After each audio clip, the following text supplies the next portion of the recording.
Hello, Jerry. Hello, Roger. How you doing? I'm good. I'm doing good. Got to switch cameras here, but other than that, This will be interesting to see how it works out. My first presentation since, oh Lord, who knows? Ever since we moved out of the hospital, right?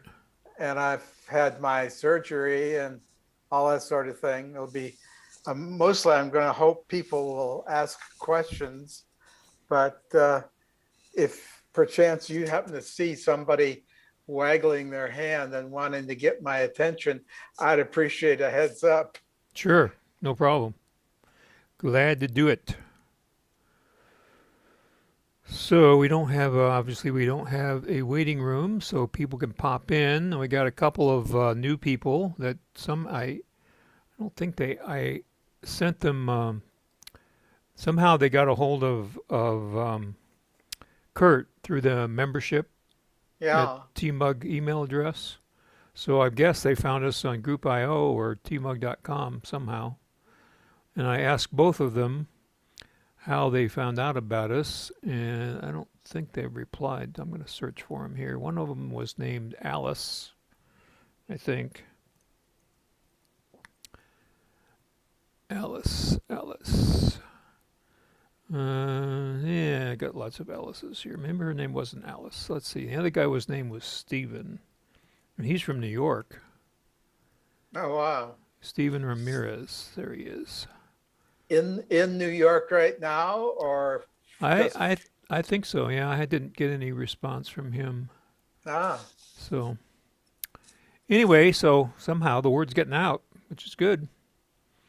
Maybe we'll become a national Macintosh users group for Not a bad idea. those that don't have their own. Yeah, uh, you know we grow and evolve. Yep. Yep. Well, we've done a lot better than a lot of user groups. We're still here, and a lot of them are gone. Yep.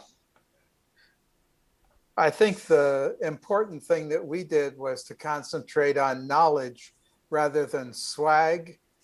Yeah.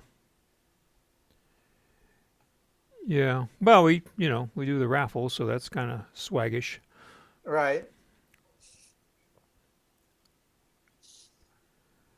Oh my goodness. Netflix is I've gotten two emails from Netflix in the last 2 days wanting me to sign up again. Customer retention. Yep. I got mad at them because they charged me after I told them I was quitting, and then they wouldn't refund my money after at the time that I told them I mean, I notified them I was quitting. So I'm still mad at them. But Yep. I find I got more than I can handle just on, well, I every Black Friday I get a deal on Hulu for like $3 a month, so I take Oh, advantage wow. of that. And then that with Amazon Prime, I've got a lot more than I can ever watch. Right. Yeah, we have the same thing. We have the free Apple TV because of the I bought a set of AirPods a while ago, Yeah. and I'm sure that by the time by the time July rolls around, especially if they have a Apple Silicon iMac, I may very well buy something else. And I'm we just don't watch it that much at all. Uh, we have a YouTube feed through our Apple TV, our 4K Apple TV that I bought when we bought our TV. But and Diana watches that all the time.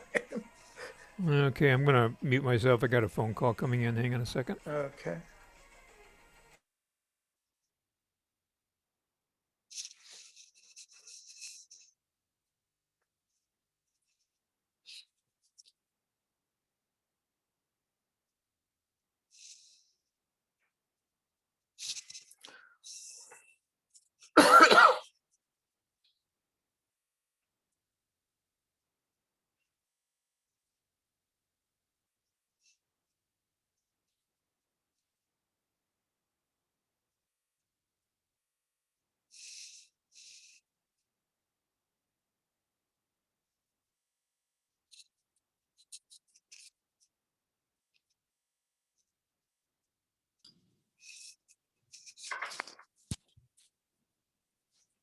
Hey, Mark, how's it going? Good. How are you? Hanging in there. Hoping this will come off well enough. I haven't done one of these in about 2.5 years, and I've had an eye operation and all sorts of junk Uh-oh. going on. And plus, I've never done one on Zoom, so we'll Right. see. Well, you'll do fine, I'm sure. I hope everybody asks a lot of questions.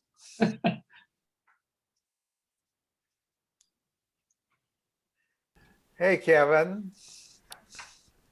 And there's our hostess with the mostest, Kevin.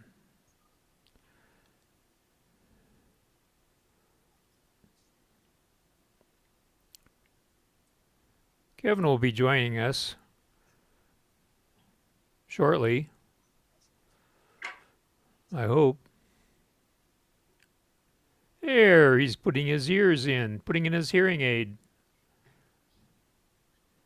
Now he's selecting his audio source. He's probably finishing up dinner too.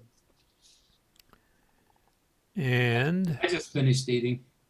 me too. Hey, Michael. Hello. Oh, goodness, Mike. It's kind of a long time no see. Glad to see you. Well, thanks.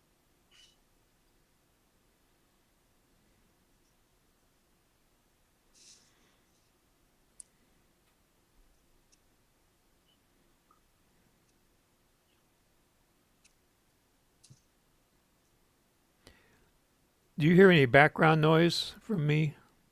A teeny amount. When you muted your mic to go take that phone call, I noticed a little difference. It's my heater. I'm trying not to heat the whole house, but just Studio A. How's my audio over here? Sounding Sounds beautiful. good. You ought to I be got in it. radio. You have a face for radio. No, I don't. No, not even radio. Oh, really? Yeah, they have one-way mirrors in those rooms. I'd crack them. Okay, he's going to be here all night, folks, or at least for the next 55 minutes. Okay, do this display. There goes. That's better. Yes, looks good, Kev. Oh, you can see my mess over here. No, we don't. Just looks like a All my orderly computers. bookcase. A iconic picture on the wall. Looks great. Yeah. All my Mac Minis and my NASs and all that junk. Yeah, I've got to start selling. I've got 5 Mac Minis right here on my desk. I got to start selling some of them. What years? Well, 3 of them are worthless, but I've got a 2018 and I'm M1. Okay, and what are the other 3 that are worthless? One's a 2010 server, and I think the other 2 are 2012s. Put ESXi on them, and then they can run the current software. Okay, So I'll give that a shot. I really don't have it's a any. pain to set up, but once you play with it, it's not too bad. Yeah, And if you've got 3 of them, you've got well, one is a learning experience and the other 2 are profit. there you go. Yeah, unfortunately, on the 2018s, because of the T2 chip, you can't run ESXi, so you're stuck Yeah, on well, those. the But I got 2018 runs fine. Yeah, I got 2 2011s and 2018 or 2019. Yeah, it's a 2019 back there or something like that. What are we seeing you on now, Kev? Is my audio? This is my MacBook Pro. Okay. I have it hooked up to 2 LG the Ultrafine 27s. Okay. Ridge, your audio is fine.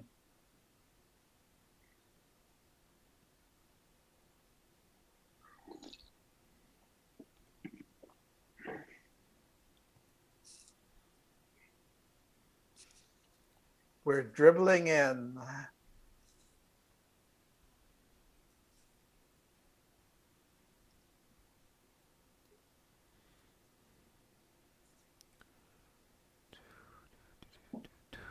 I have a button in the upper left-hand corner of my screen that's flashing. It says recording. Am I accidentally recording, or does it show that somebody else is recording? No, I'm recording. That's just so that you know you're being recorded. Got it. Yeah, without an NDA, you know. Check your inbox. Okay. You won't find it there, but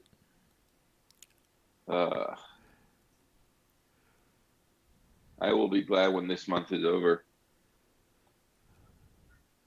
Me too. When this month is over, I will have had my second shot. Oh, I'm not even eligible for my first yet. Yeah, well, hang in there. Yeah, as soon as they make it available, I'm going to grab it. What I can't understand is people who don't want to get it. I think they're pissed that they couldn't be front in the line or something. I don't know. But anyway, come on, guys, get the shot. I have a client of mine that refuses to get it. She's 75. She goes out all the time. And one of her doctors told her about this medicine, Ivictamenin or something like that. And she's taking it. She says, guaranteed I'll never get COVID. No. And so far she's been right. It pisses me off because I'm sitting at home 90% of the time to play it safe. I've been volunteering giving shots for the last 3 weeks at the University of Arizona, and we're now hitting people in the last couple of days on their second shots. So and we're getting busier, and they're expanding their hours that they're giving now. They're going to be going till 10 o'clock at night, and somewhere down the line, we're going to be starting at 4 in the morning. wow. Wow. Well, I saw on the news that the U of A is going to do 24 hours. Yeah. Now all we have to do is have enough vaccine. Right.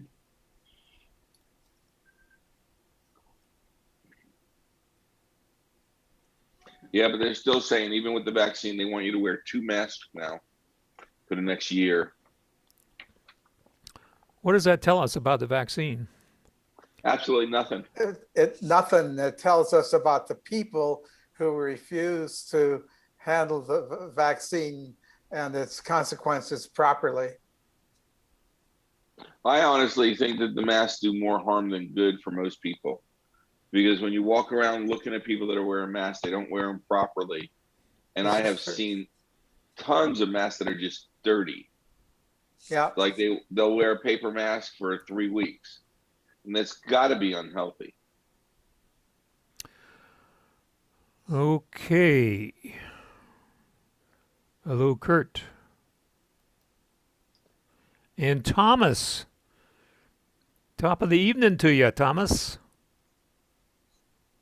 Tom, your audio is muted. Icon in the bottom left. Go. Now can you hear me?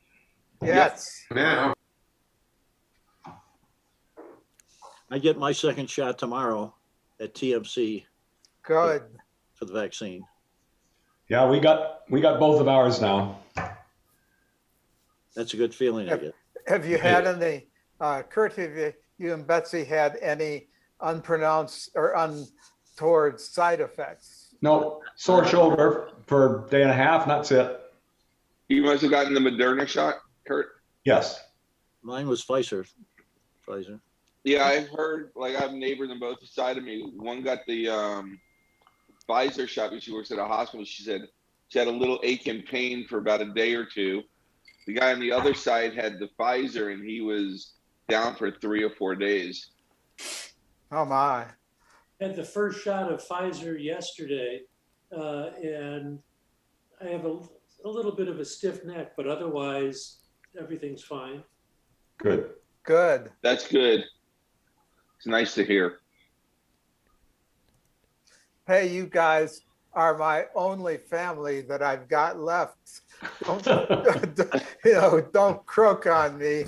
Do the right thing.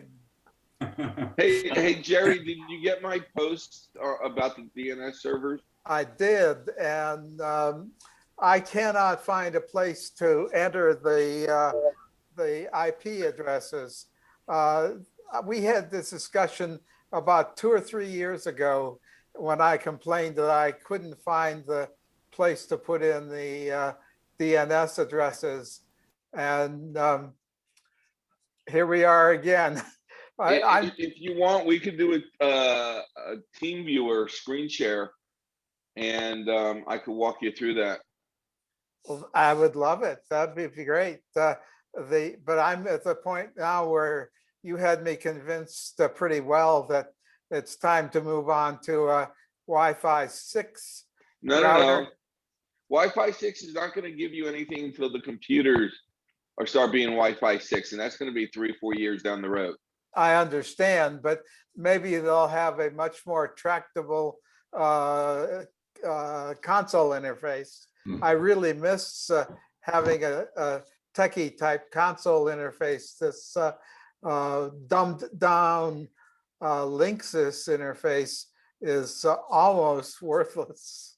Well, you could always put, the reason I love those routers, the WRT router, you could put DDWRT on there, and that gives you the full techie interface and really makes that router shine. Well, maybe we'll have to do that. Not a I'll talk problem. to you afterwards. Okay, Does anybody here use Quicken for their taxes and stuff? I do. Do I do too. you have any trouble coordinating with your bank?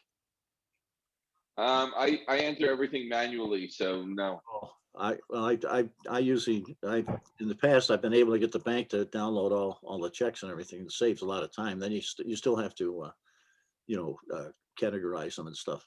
But it's a great program for, sorting your if you have a home office and you have all kinds of things you can deduct if you Which bank, Tom? Pardon? Which bank are you having problems with? Chase, it's not their fault. I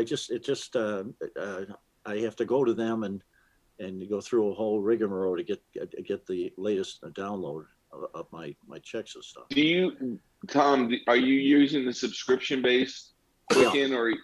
No, I had 217 that you helped me get, and then they changed it where they wanted, it's like Office, you got to pay 99 bucks. Right. And so I have 2020, and it's working pretty good. I'm not having any problem with the Quicken side. It's getting the sync with the bank is the problem. There's a trick with Chase Bank on getting all the downloads. What you have to do is when you log in and you get your list of checks, you have that download button on the top right. Yeah. What you have to do is do a search for the history and make sure that your history shows every check that you need to download. Okay. So if it's not on that first screen, it's not going to download it. Yeah. So you have to keep on hitting show more till you get all the transactions that you need. Then you click the download button and it'll download everything. I don't know why they do that. It's pretty complicated. Last year I went to Chase and they talked me through it and we were able to get the thing solved. And I'm going to have to do that again this year because I've been around and around on it on my computer and just can't figure it out. Does anybody here use Truth Finder or been verified as for background investigations? They're both pretty good programs. I just recently worked on a project. My 72 guys that graduated with me in 1954 from high school.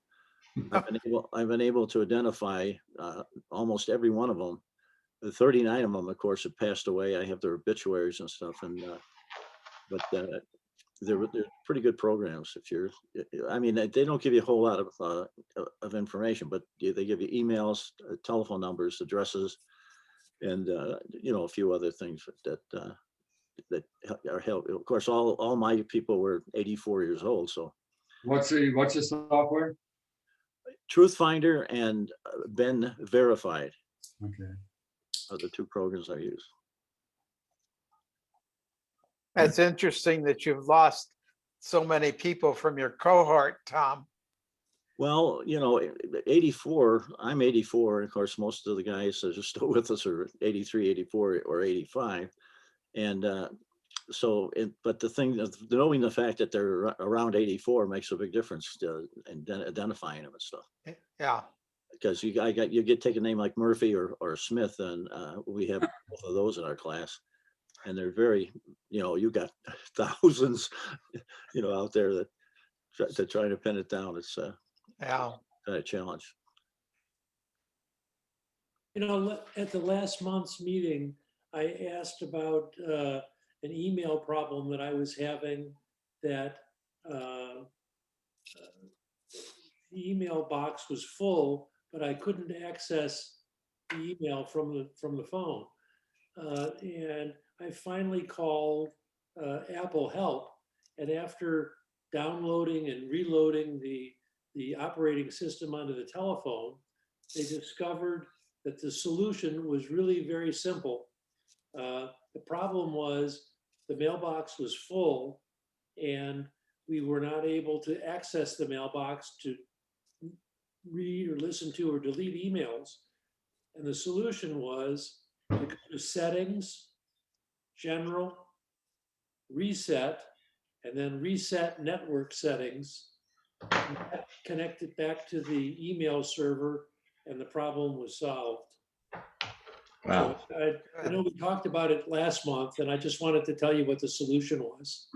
Believe it or not, on iPhones, that's a general fix for a lot of things. Even if you have battery issues, if you find your battery not lasting long, you just reset the network settings. The only caveat, and I don't know if Apple warned you of this, you need to turn off keychain sharing on your iPhone prior to doing that reset. Turn off what? Keychain sharing. Okay, wasn't a problem because we don't have it. Okay, yeah, if you had keychain sharing on, your Mac and every device that you have will disconnect from all wireless. Because that in your keychain is where all your Wi-Fi passwords are stored. Good to know. Thank you. Can I ask, when you do the reset, do you lose anything, any settings? Only if you have keychain turned on.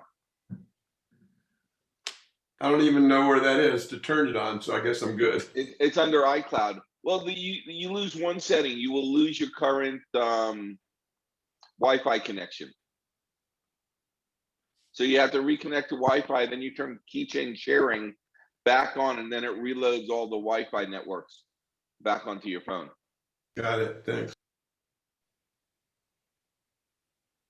Well, the conversation about Quicken reminds me, I'm still using Quicken 2007.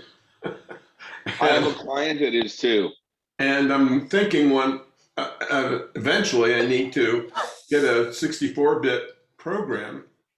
And what do you recommend that will allow me to access my old files, or if that's even possible? Well, Mike, let me tell you about a project that I had of, well, besides Tom, I had one even worse than you, Tom. I had a guy with Quicken 1998. Oh, jeez. And I had to bring him all the way up to the latest Quicken. You could do it, Mike, but what you have to do is increment it every like 2 years. So from 7, you have to go to 7S. From 7S, you have to go to Quicken Essentials. From Quicken Essentials to 13, 13 to 15, 15 to 17 to the new version.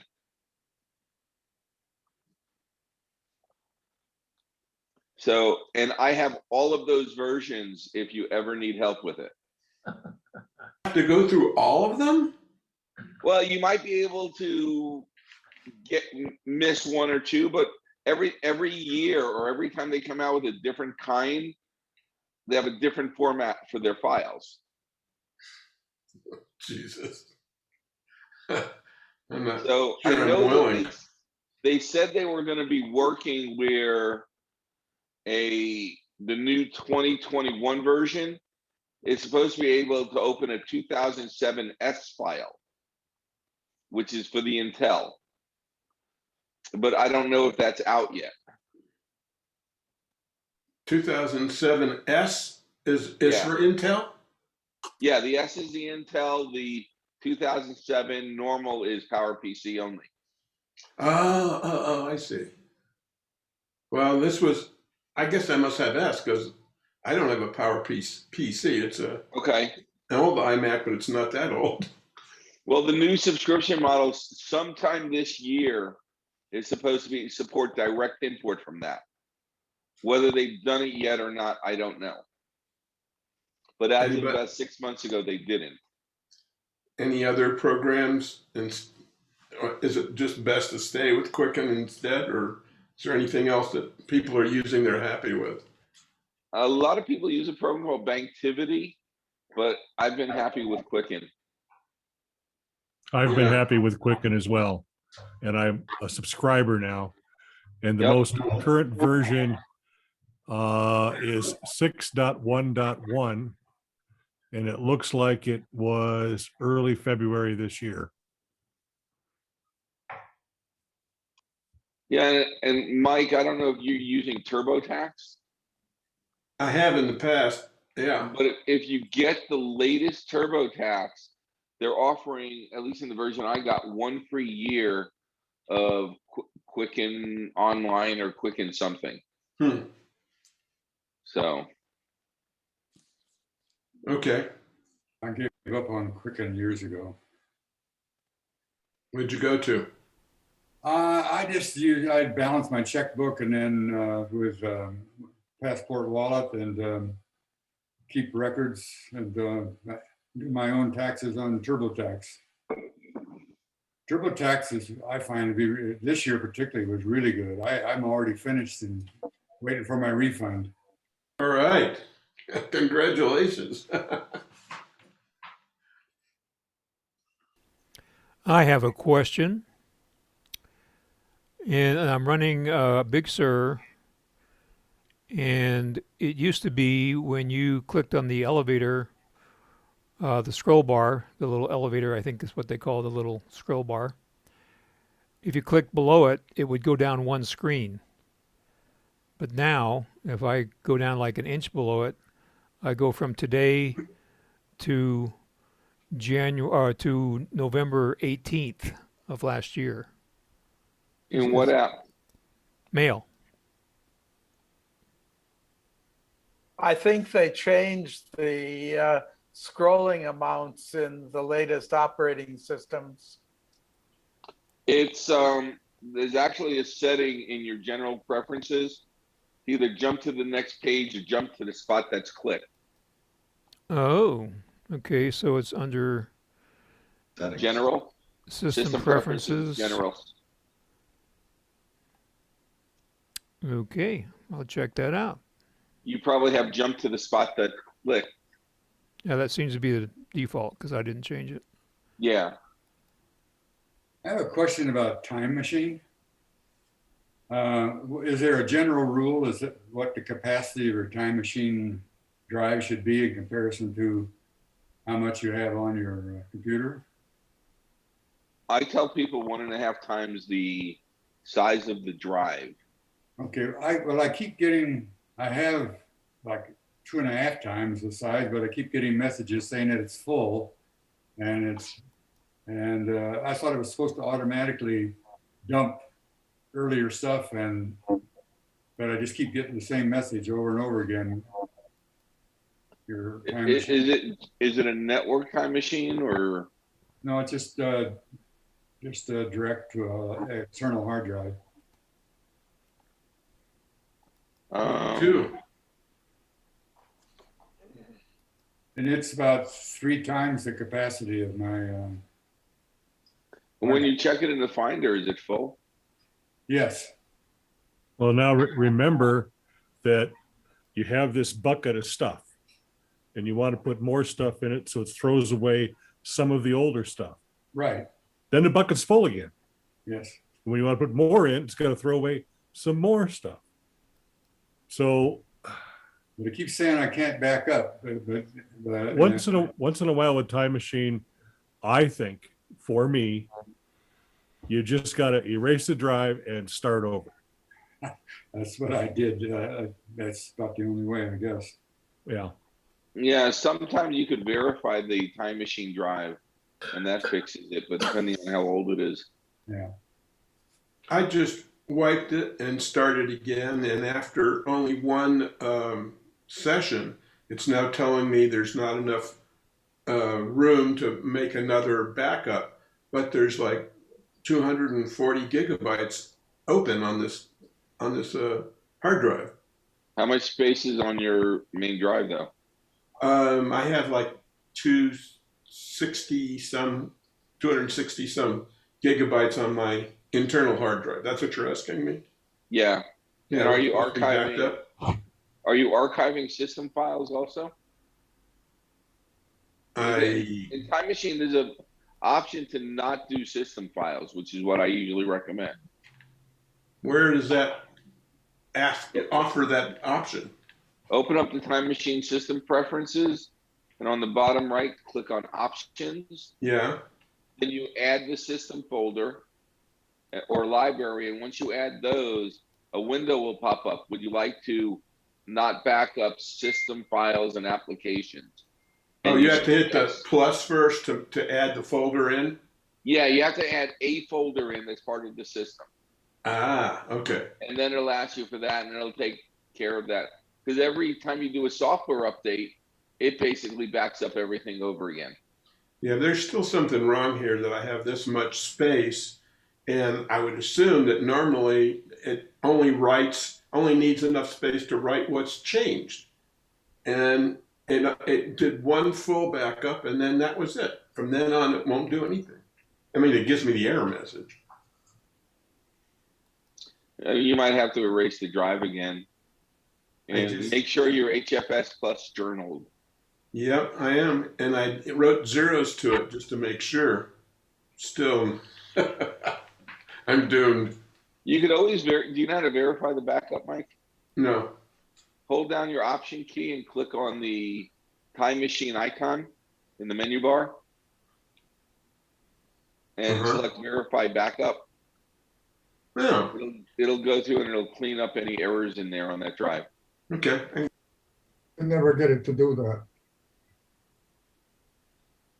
What was on or off? I recently had a problem with Apple. I erroneously signed up for iCloud backup at $10.99 a month, and so I tried to reduce it to $2.99 a month, and I couldn't do it. I kept getting. I followed their directions, but I got to the done DONE sign, and it wouldn't go. And I tried everything that I possibly could think of. So I finally ended up talking to Apple, and I got a gal, and it took her an hour to work me through to get that erased and get it back down to $2.99. I don't know if anybody else has had that kind of problem.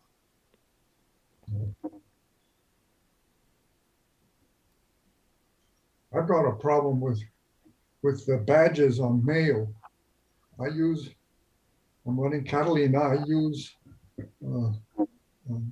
mail cubes plugins, and I start up my computer and my badges are empty, or one or two emails are shown on the badge.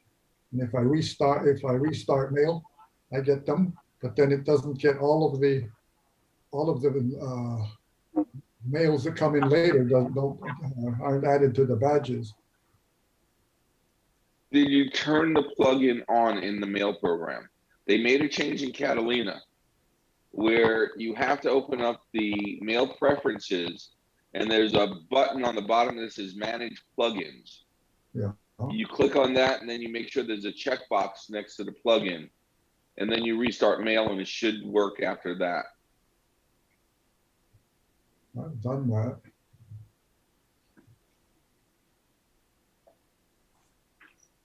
I have another problem. I'm running a listserv using Mailman, which is Perl based, and I have 3,600 ex-FBI agents on the thing. And for some reason, in the last 6 months, two types of email have been dropped. att.net and bellsouth.net. And I can't figure out why, and the people in London can't figure it out. And does anybody have any idea why those two would not be working? I mean, they worked for years and years. I mean, this thing has been up for 20 years. Alert from Microsoft Update Assistant. Pardon? Not sure who that was. No, I'm on Comcast and I use Gmail, and I can't figure it out. One of the solutions when someone says they've been dropped, I've been able to take their email and unsubscribe them and then resubscribe them, and it solves the problem. But with att.net and bellsouth.net, it does not work, and I just can't figure out why. And they may have just blocked your listserv. Well, I'm wondering if Gmail could be behind this whole thing, and Google, because the solution, of course, is to switch to a Google a Gmail account and make bellsouth or att.net your secondary address, and that solves the problem.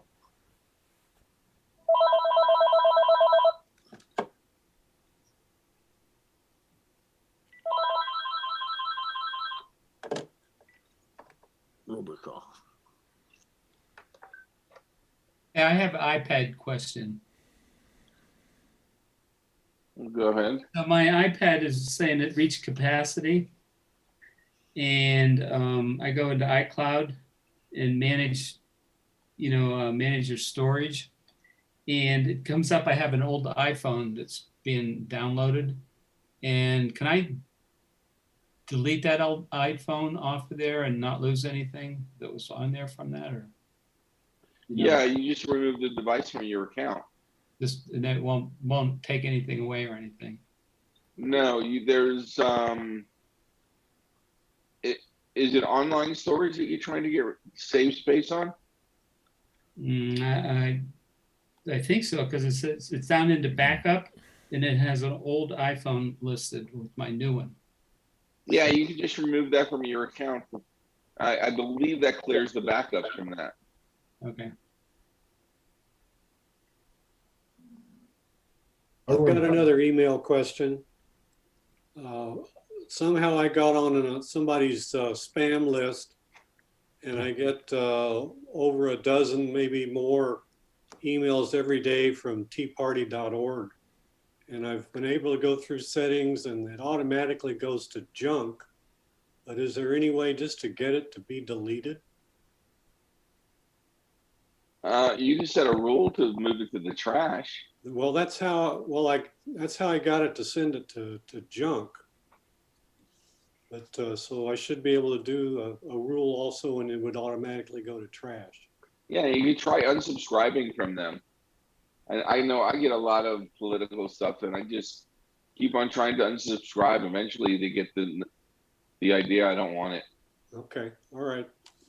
And I think there's a rule whereby you can delete a message. Yeah, there's an instant delete, I believe. All right, I'll go ahead and go through that again. Thanks. I went back to my badges and I have them set up and then have the small cubes active, and I had done that before. So that isn't the problem I have on the badges. They might need an update for the software. I supposedly have a recent update. Tony, any idea on mail plugins that don't work? I've got a couple of them. Yeah, there have been a few that need updates for Big Sur. GPG has an update now. I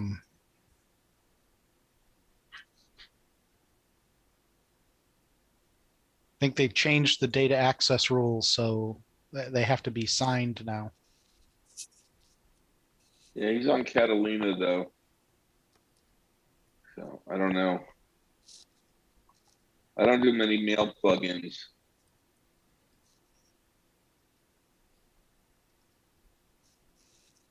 Well, the best one on a small cube or the mail tag to make smart mailboxes.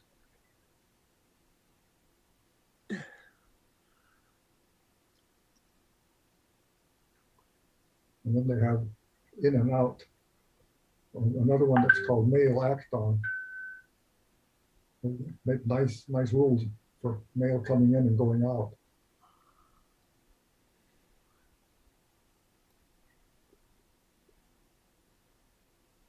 Yeah, no idea on.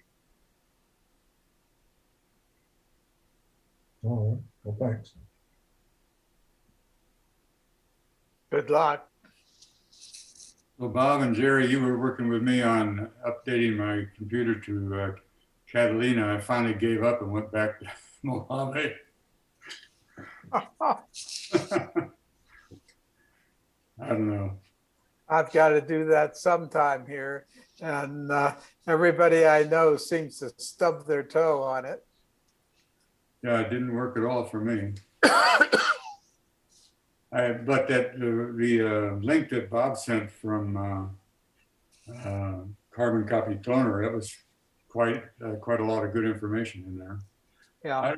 I only have one program that will need it next year. That's my TurboTax. They advised me when I did download a TurboTax that by next year you'll have to have an upgraded system. But, what problem are you having trying to install Catalina? well, it just wouldn't let me do it. Which Mac do you have? I have a late 2013 iMac. It should install with no problem. Yeah. Well, first of all, I had to change the journaling, and so I did that on that Samsung SSD, but it just would not accept it. How old is the download that you have for it? Oh, it was quite recent. You know, within a couple of weeks.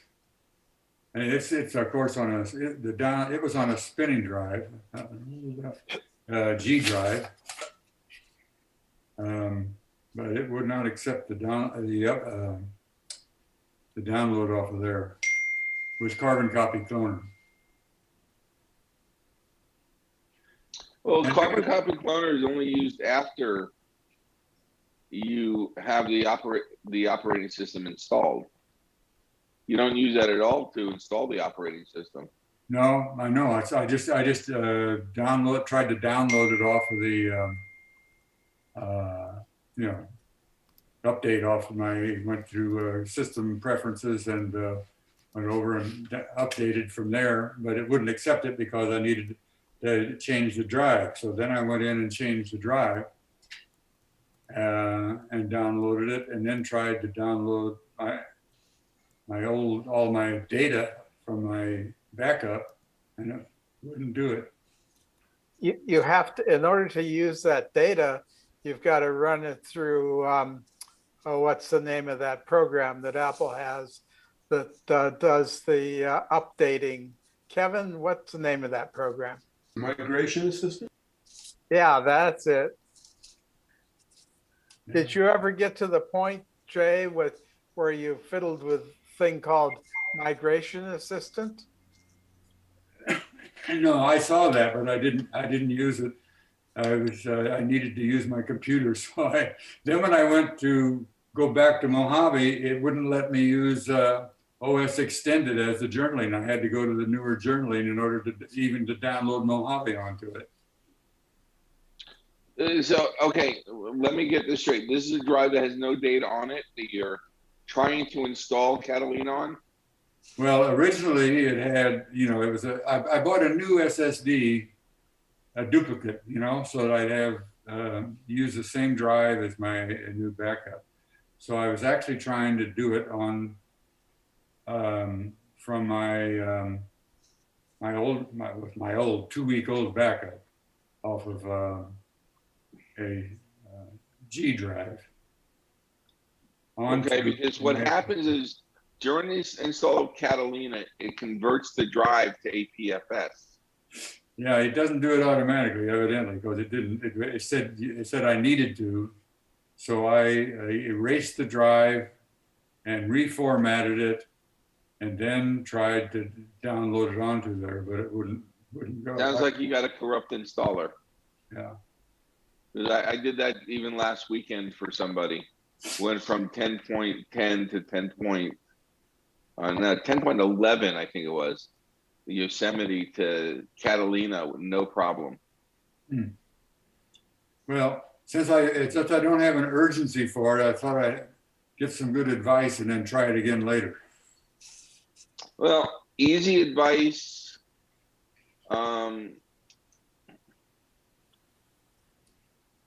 It is just install it over your internal drive, do a backup, and then just run the installer over your internal drive. Yeah, well, my internal drive is now my time machine. Okay. But I talked to the Apple guy about that. He didn't like that at all. Yeah, but you know what? It works. I have so many clients I've done that to. Yeah. What I'm trying to think. Another way is that I've done is I installed it on a flash drive and then use Carbon Copy Cloner just to clone it over to an external. Okay. Yeah. Yeah, I didn't have any trouble finding Mojave on the on Apple site to download the program. But maybe I'll do that. Put it on a flash drive and then see what happens. Yeah. That, or give me a call. I can come over and fix it for you. Okay. One thing that I noticed here is there are a bunch of people who've got a lot of old applications, and there's going to be yet another fruit basket turnover with the advent of Apple Silicon in widespread use. So if you've got any kind of archival old stuff like old Quicken files and that sort of thing, it might be worth your while to bring them up close to up to date so that when you finally need to put them over onto Apple Silicon, that it will be a lot easier to do that.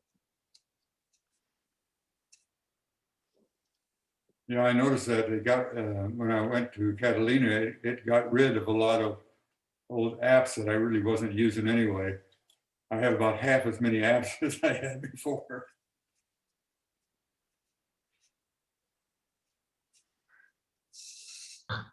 Oh, I've got another issue. I back up my phone through iTunes because I'm still on High Sierra, and it won't transfer over my playlists. It transfers all the music and the albums and everything, but not the playlist. Any idea what could be the source of that problem? In iTunes, wasn't there a checkbox in the prefs to move playlists over as well? Didn't notice one, and I've never had to do it before I got a new phone. What operating system are you on, Mike? High Sierra. Let me launch it real quick. You got them all there, huh? Everything in virtual machines. I remember seeing a checkbox for each playlist I wanted to transfer over. Really? Yeah. My.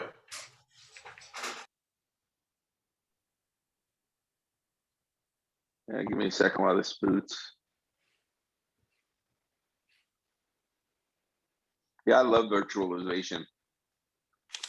Makes life easier when you have to convert things.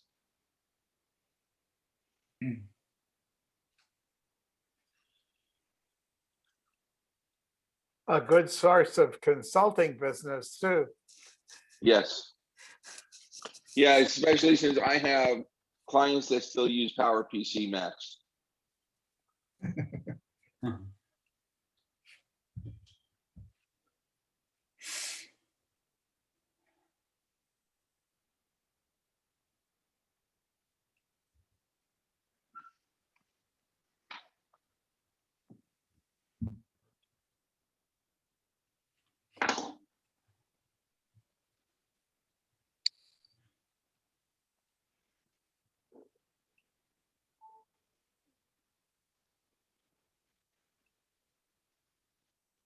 Okay, open up iTunes.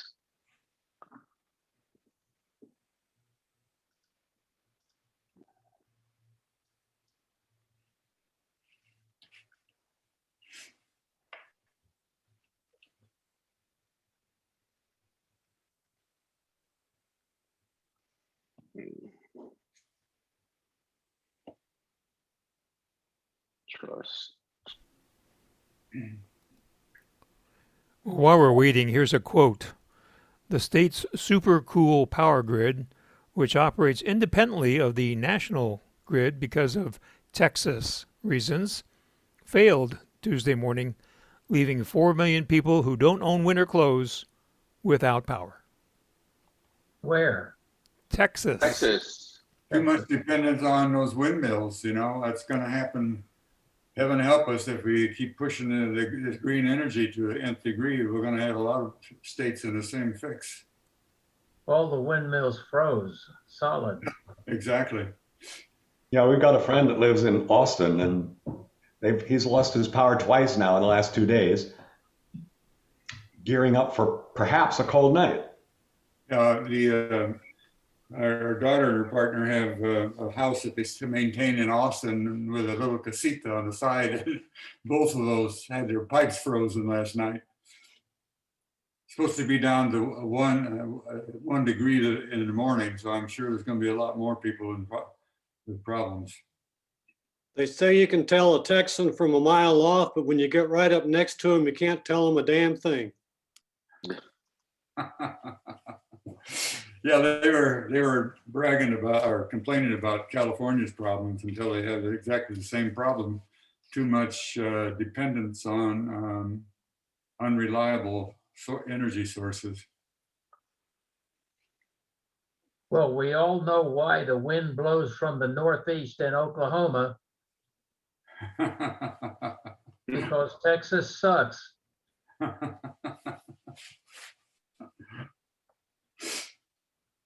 Yeah, but Texas now has 25% of their electricity is supplied by wind. Not this week. Not this week, no. But that's the problem.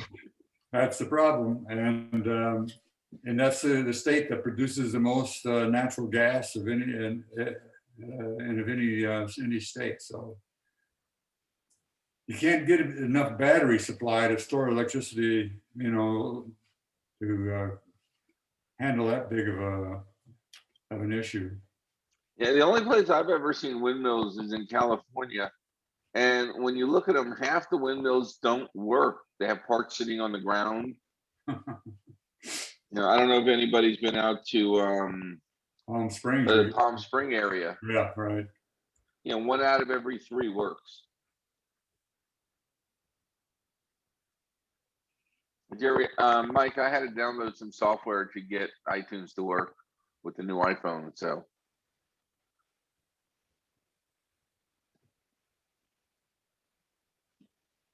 Any other questions while we're waiting? Yeah. My messages on my Mac don't sync properly with my phone. Is this something that started happening about a week ago? No. Or is it constant? It got worse, I think, recently. Apple had a problem with their sync servers last week, where a lot of people lost syncing between their phone and their computer. And the fix, they said, was turn off iMessage syncing and iCloud on all your devices, and then turn them on one at a time, and it should download and resync. So turn off, what did you say, turn off? iSyncing? iMessage syncing or iCloud sync. iCloud sync in all your devices, huh? Yeah, it's called on your iOS devices. It's in the iCloud preferences under iMessages. Turn iMessages off, and then in Messages on a Mac, it's called iCloud Sync in the preferences. Okay, hope that works. Thanks. Yeah, I had a friend call me wondering what was wrong because he tried texting me all weekend and I didn't reply to a single one because they went to my iPhone and I only use text messaging on my Mac. I go in there, but it's done that before. Some of my contacts that I haven't been in touch with, and I go in there and I get a, say, last message was 2017, or something as far back as that. And it used to be that I could type something in there and it would bring the missing messages in, but it hasn't done that recently, so maybe that is. Right. Yeah. Yeah, no, that's that Apple server going down last weekend.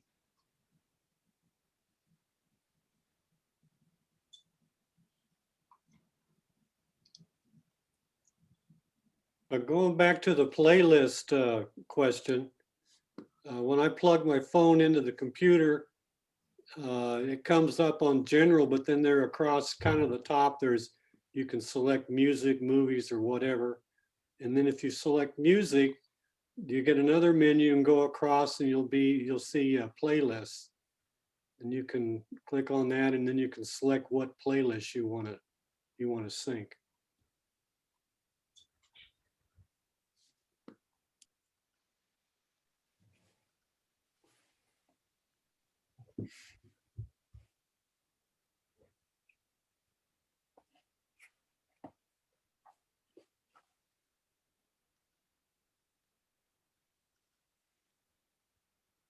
Kevin, Yes. it's Marv. I had 3 computers. 2 of them I use pretty much all the time, and one that's been at my vacation home. The laptop, I've got Catalina on.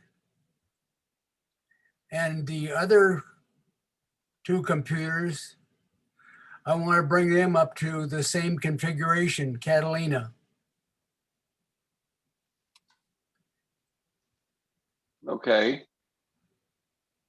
But I don't know where to get a Catalina software. You can get it on Apple site.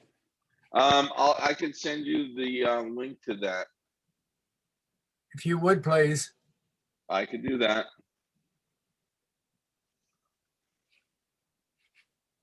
How big of a thumb drive does that need?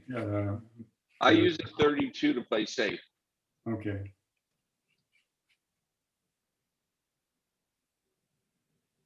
Actually, Marv, I'm going to just put the link in chat in here for Catalina download. If you want to click on it. Okay. Let me find it.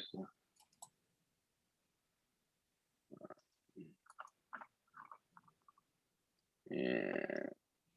I'll need that too, so I'll pick it up. Thanks. Well, I'll tell you what, I'm going to put my list in here. The computer that I had at my vacation home, I haven't used it for 2.5 years. And it's quite a ways behind. Yeah, I just put in the links from 10.11 on new from the Apple Store, so you can download any of them. Yeah, I'm just going to take a picture of it. There we go. You might want to copy and paste it. It's Yeah, easier. you can copy it. You don't have to take a picture. Yeah, but because then you're going to have to type in the URL. Right. But how do I select it to copy it? You just click the link that you want, and it'll download the installer. Yeah. So if you hover over it, there's 3 little dots to the right in the chat on a Mac at least. You click on the 3 little dots and it lets you copy the whole text. Oh, okay. I gotta get a whole bunch of other junk out of the way. Evan, would you be able to put that into TMUG Talk so everybody could have it from there when they needed it? And because as soon as this evening is over, this goes away from the chat. I could do that. That'd be great. And Mike, looking at iTunes, when you click on sync music, you either have entire music library or selected playlist artists and genres. If you have entire music library, that should include your playlist. And you're on mute. Mr. Quick, Kevin, where did you say on the Mac the sync is? If you click on your device in iTunes, then click on the left-hand side under settings, click on music. Then on the right, it'll say sync music. You have an option for entire library or selected playlist, artists, albums, and genres. If you select entire library, everything will sync. Well, I meant the sync for the messages, to turn them off and then on again. Oh, and on the Mac, Yes. you open up messages, you click on, go to the preferences, then you click on, depending on the version of operating system you're on, you would click on your account, and there should be a button that says enable messages in iCloud. First thing you want to do is turn that off, restart your computer, then turn it back on, and after a few minutes, you'll notice it's starting to download all your messages. Oh, okay. I have a question. Is there any place where you could find all of the Apple systems and their equivalent 10 point, whatever it is, in one big list where you could have that in front of you? I'm going to be posting it on the board in a few seconds, Tom. Okay, thank you.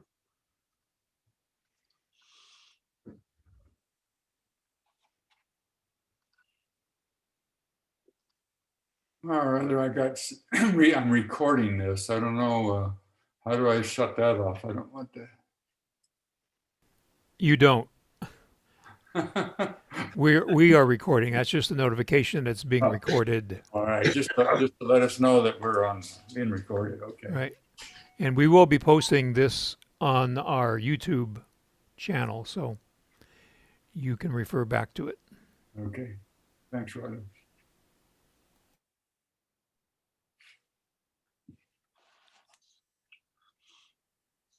Roger, is it time for our musical interlude between the early session and the main session?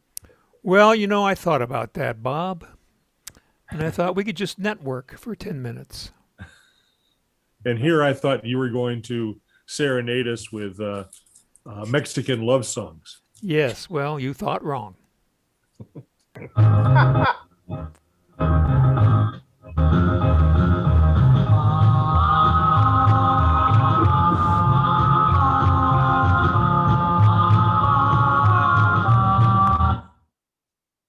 Bob Moran. Be careful what you wish for, Bob. At the hop.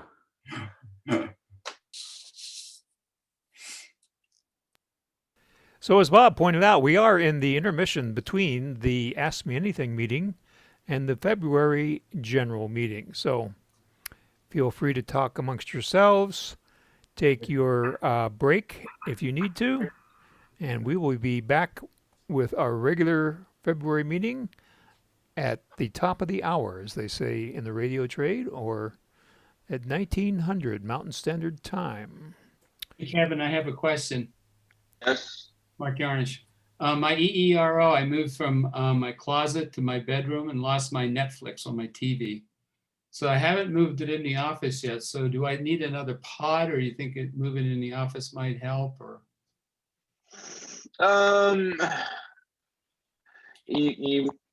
You might want to take the one that's let's see, we had one on the far end, one. And you should have coverage throughout the house even by moving that. You shouldn't have lost anything. You may want to just use the app that's on your phone to make sure they're all connected to the network. okay. And I think there's a button on there for reconnect. Okay. I'll try that. Kevin, I've got a question. Are you familiar with Sound Source software from Rogue Amoeba? I haven't used anything from Rogue Amoeba in probably 15 years. Oh, okay. Now I was just noticing that their ACE installer is coming from Dog Cow Audio, which looks like the old Moof from Claris. Yeah, it used to be Two Cows Mac User Group or something like that, which went defunct, and they changed the name of it. Okay.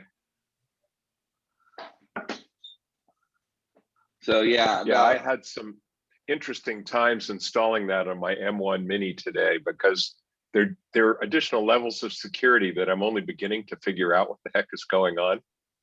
So it's a kind of a little bit of an adventure. Yeah, I haven't played too much with an M1 yet.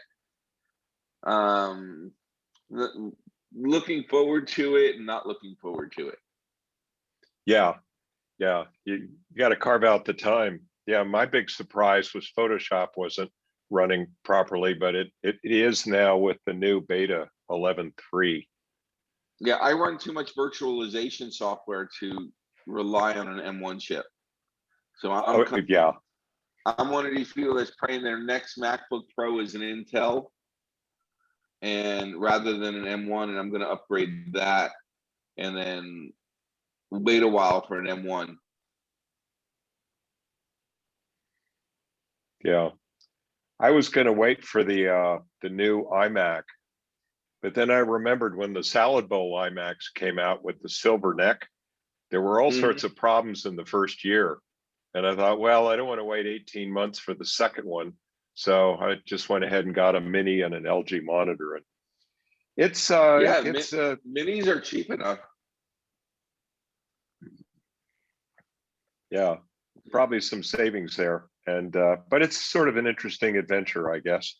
I didn't think it was going to be quite this beta, but yeah, I mean, Big Sur has so many security issues that even it's driving me crazy. I have software that won't run if my VPN is running, which makes absolutely no sense.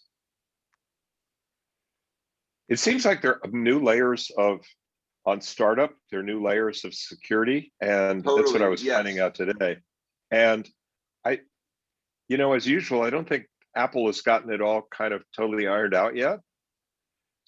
So developers are kind of scrambling to put out weird messages like, hey, it's okay to turn this stuff off, and yeah, one of the things they do on Big Sur is when you start your machine, it has to connect with the mothership every so many days.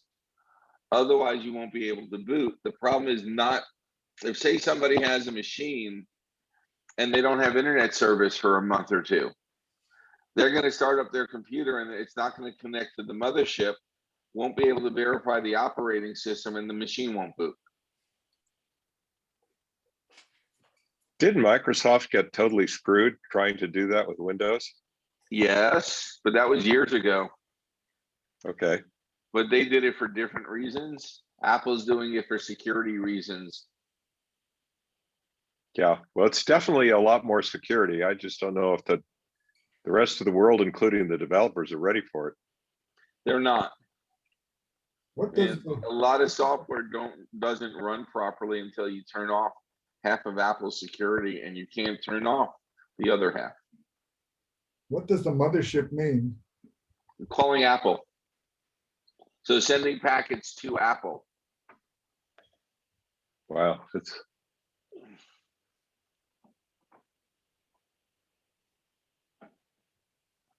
yeah, and if their servers are overwhelmed, machine startups are slow, and machines will run slow until their servers pick up again, which I don't like.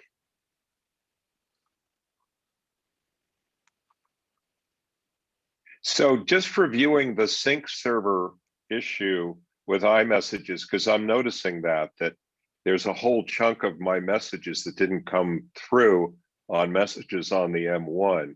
Just turn off all of the sync stuff through iCloud all the way across and then turn them on one by one.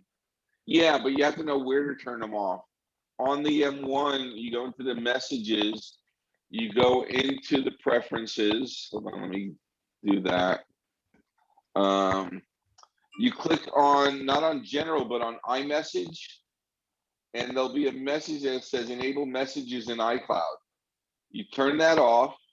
You basically shut down that Mac. Then you go into your iOS devices to the settings. You click on your name, click on iCloud, turn off messages, restart those devices, and then turn them back on one at a time.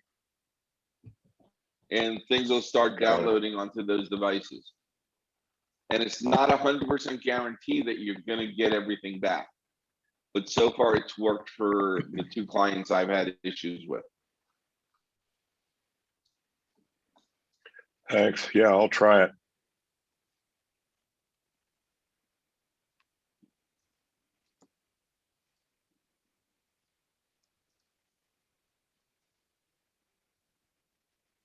Oh, okay. Through iCloud. I see it. Yeah, it's kind of hidden because it doesn't say messages in iCloud. It just says iMessage or messages.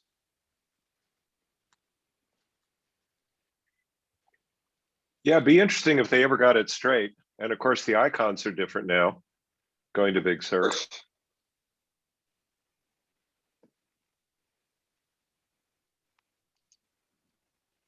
Okay, iCloud Drive options. Got it.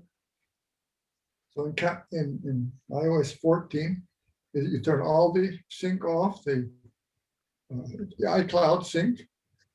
Turn off the iCloud sync and messages. Then on all your iOS devices or all your other Macs, do the same thing and turn it off. Restart all the devices and then turn them on one device at a time. Wait a And minute. it should pull everything down from the cloud. I can turn off all the iCloud sync. If I go into messages, there's no sync in there. Right, it's in your iCloud preferences. It's just called iMessage. They don't say that it's iCloud sync. They call it something different on iOS. But the key is after you turn it off, you have to restart the device before you turn it back on. Mm-hmm.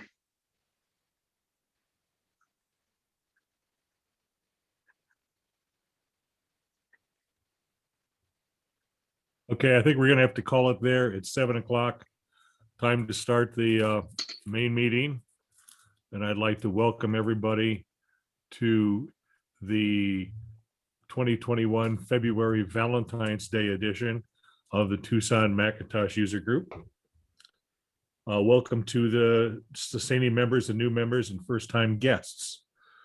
Is there anybody here who's never been to a TMUG meeting before?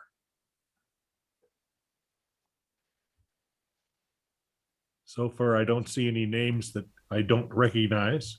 Yeah, one of the people that contacted Kurt, Anna, has popped in and out twice Oh, now. I see Anna. Okay. Anna has just her name, Anna. No video, no audio. Well, welcome, Anna, anyway. I'm here. I'm here. Thank you. Okay, Anna. Anna, just for your information going forward, we really prefer if you put in your first and last names so we know who you are. Okay, thank you. Welcome. And I hope you find something of use for you tonight. Now, just wanted you to know that we're doing a virtual meeting again this month. And probably for the foreseeable future. I would like everybody to open the chat window and look for a link to the new online presenter review poll. I'm not sure that is Bob Doms here yet? If he isn't, then you're not going to find it in there. But I'll mention it again later. I hope to remember to mention it again later. We have a new virtual raffle during our Zoom meetings. Last month's winner was Jeff Blundell, and I don't see Jeff in the list as yet. No. But anyway, congratulations, Jeff. As in the previous months, the names of tonight's attendees will be collated into a numbered list and used to pick a winner. We'll ask Siri to pick a number from 1 to X, X being the number of people attending. And if you are a TMUG member and your number comes up, you will get a Apple gift card. We're going to start giving away the online Apple gift card starting tonight, and it will be sent to your email address, and you can use it for iTunes in the App Store or buying hardware. So please, if you're here and you have your full name and you're picked, I will check that against the membership list. Also, we have a super raffle that happens once a year, and that raffle will happen next month. Next month, a name will be picked using the same kind of process. And that member, you must be a member to win, and you must be a member to have yourself automatically entered into the super raffle. And that member will win a $100 Apple gift card, again, to be used for iTunes or hardware or pretty much anything else. If you are a member, please sign up for our TMUG mail lists. We had a member sign up just today. So if you're not on the TMUG mail list, please sign up. There's directions under TMUG forums at our website, tmug.com. If that proves to be difficult to navigate, you can send me an email directly, and I will send you an invitation. And you can get a hold of me at bob@thinkbob.com or president@tmug.com. In March of next month, we will have our super raffle for the year, and we will also have making labels starring our own Melissa. I know she was here. Are you here now, Melissa?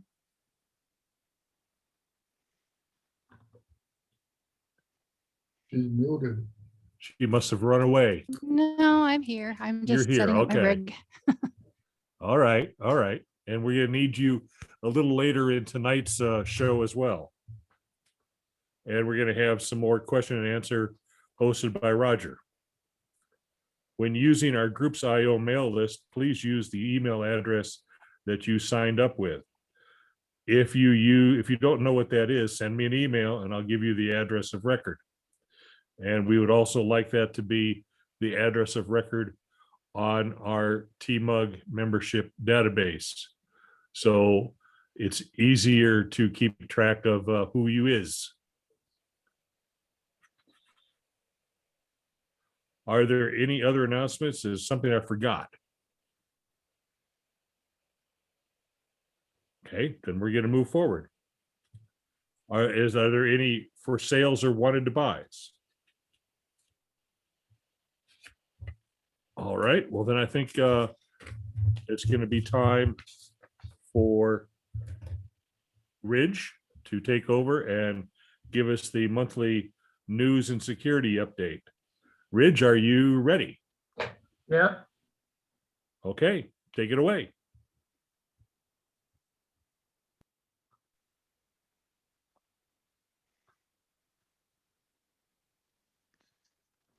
And let me deal with this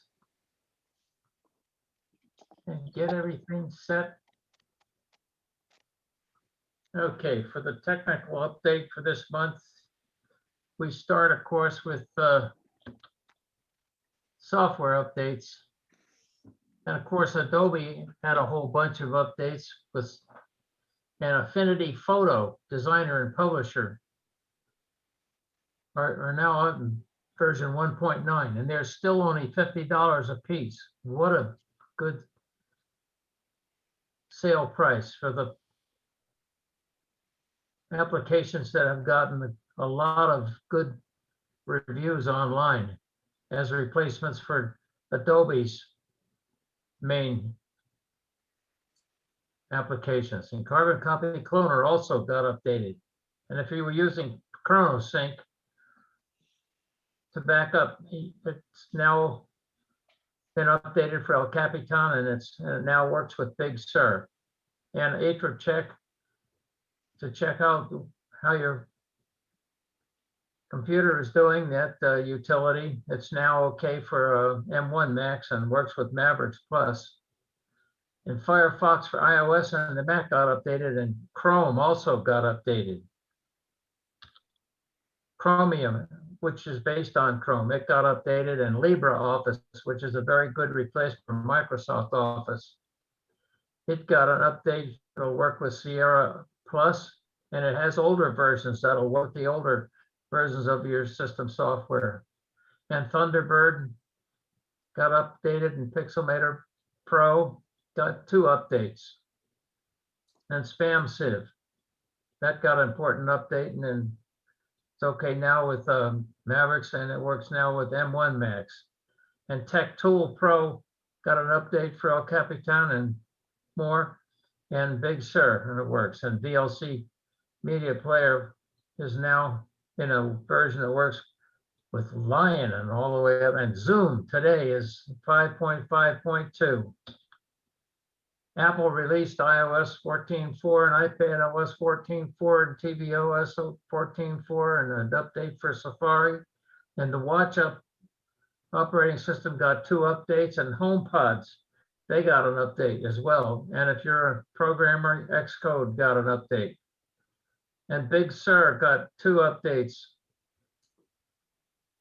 And Catalina got a supplemental app update, and Mojave got a security update. And then there was a security update for Mojave and Catalina. So they got, make sure you visit the software update for all of those updates if you're running those operating systems.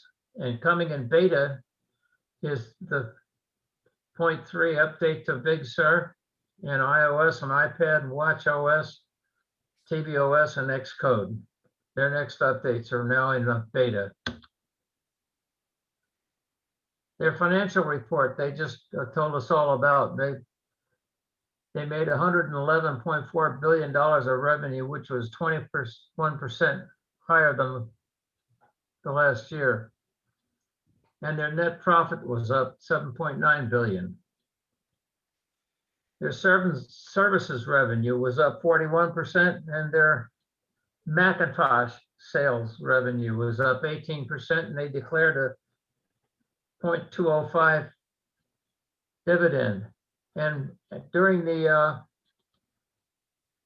report, Tim Cook said that we're partway through the transition from Intel to Apple Silicon, and we got a lot more to do. We're in the early days of a 2-year transition, but we're excited about what we see so far. Does that mean more M1 Max this year? Who knows? We'll have to wait and see. For as far as repair news goes, the Bluetooth issues that M1 Max were having is not totally fixed. But Apple says that the Big Sur 11.3 supposedly fixes them. And there were online reports of Apple's USB SuperDrive connected to M1 Max running Big Sur 0.1 or 0.2. If you try to play a retail DVD, it causes an internal CV server piece of code to crash, and the video won't play or play poorly. This happens on M1 Max that have no third-party software installed, only Apple stuff. And then another repair item, if your watch Series 5 or SE running operating system 7.1 or 7.2 stops charging, Apple says they'll fix it for free. Meanwhile, they released watchOS 7.3.1 to prevent this from happening others. And Apple also says that some 2016 and 2017 MacBook Pro batteries won't charge past the 1%, but that they'll replace those batteries for free. And they've released some software fixes to help prevent that from happening to other 2016 and 2017 MacBook Pros. Mac OS Big Sur 11.2.1 and Mac OS Catalina 10.15.7 supplemental update. And the Macs that are likely to have that happen to them are the 13-inch 2016 and 2017 MacBook Pros with 2 Thunderbolt ports and the same with 4 Thunderbolt ports, and also the 15-inch 2016, 2017 MacBook Pros. Miscellaneous, Apple has started to release ear cushions for the AirPods Max, and they'll sell you them for $69 in 5 colors, and the 5 colors are there up above the blue button that says add to bag. And if you have to get the AirPods pairs Max fixed, they advise you to remove those before you send them in for repair. Apple and health. MagSafe and medical devices. The iPhone 12, Apple introduced MagSafe as a way to charge the phone.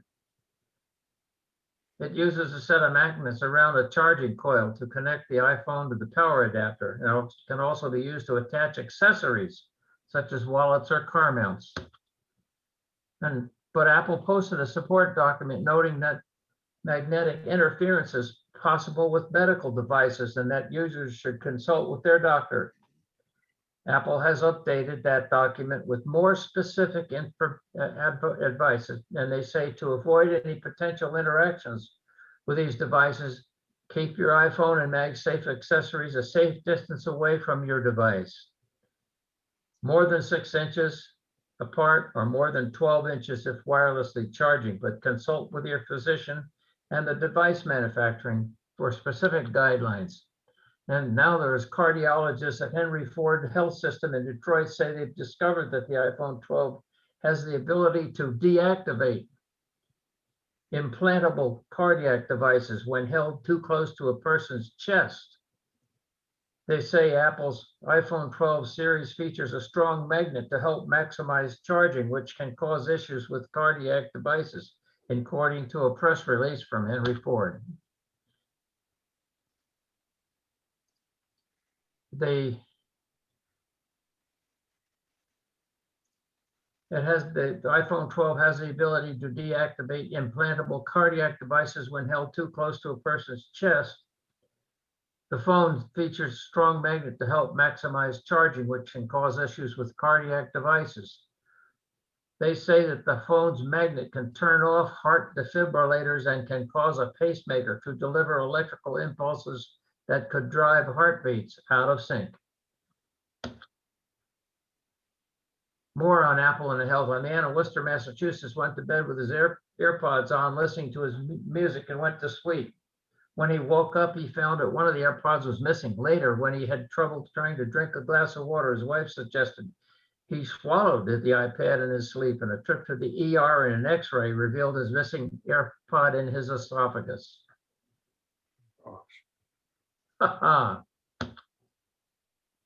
Notable Big Sur issues. Apple says while using Big Sur 11.1 on your Mac with an Apple T2 security chip and trying to access system preferences, there's an issue that requires resetting the SMC.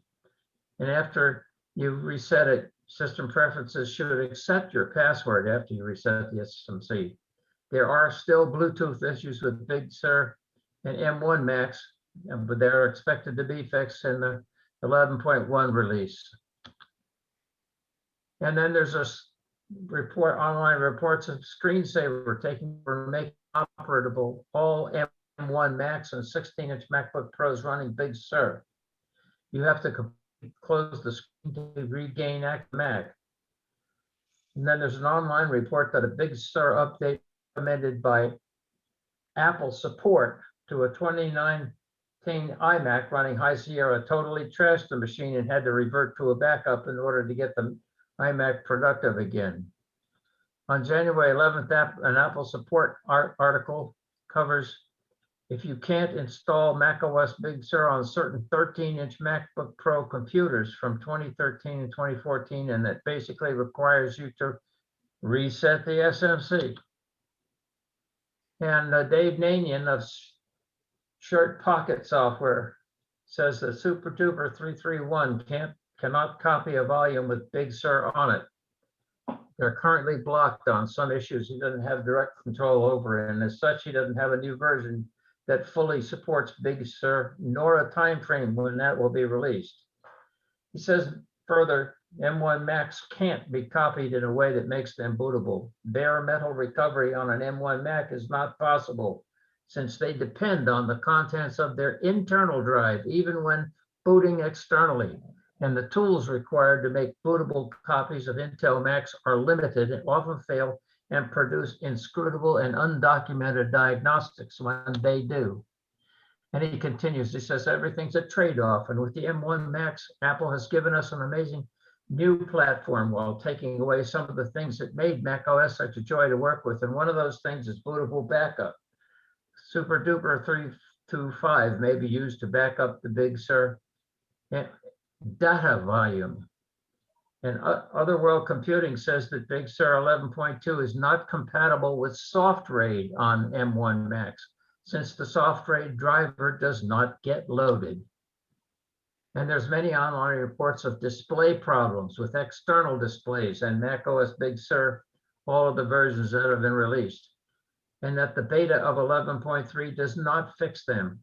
These are connections via USB-C, DisplayPort, and HDMI are involved in failing to function correctly with images and video on the external monitors. And there's problems upgrading to Big Sur, any of the versions, if you don't have enough free space.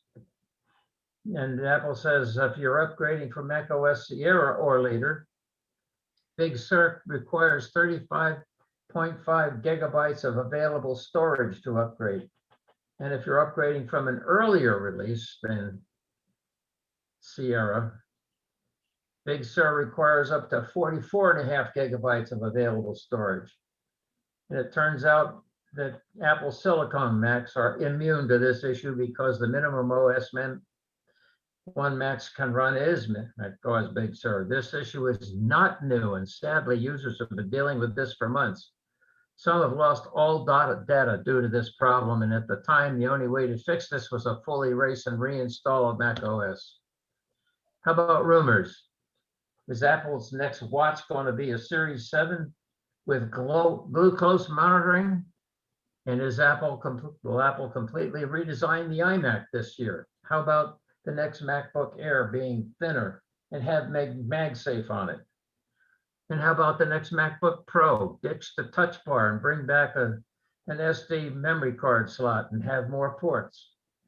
And the latest estimate of when an Apple car will be available is sometime in 2025, and that Apple might invest $3.6 billion in Kia to produce 100,000 per year at Kia's Georgia, USA factory, and also might be designed to operate without a driver.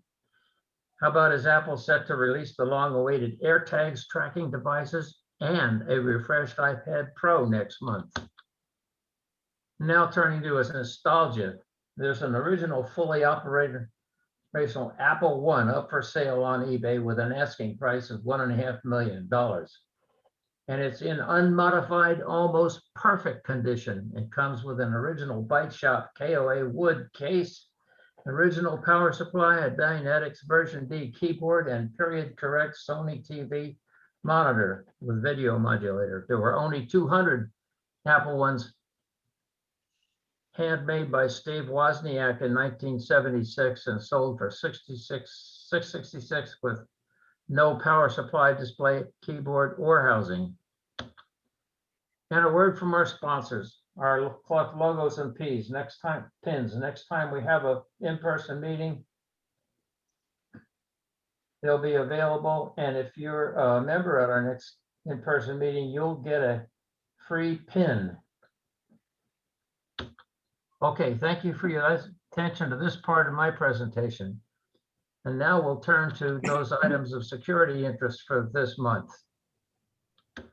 First, we start with the software that's been updated with critical updates for critical vulnerabilities. Adobe, all of Adobe's applications that we mentioned earlier have also been updated for critical security vulnerabilities. And Google updated Chrome. And Chrome for the Mac got over 40 fixes.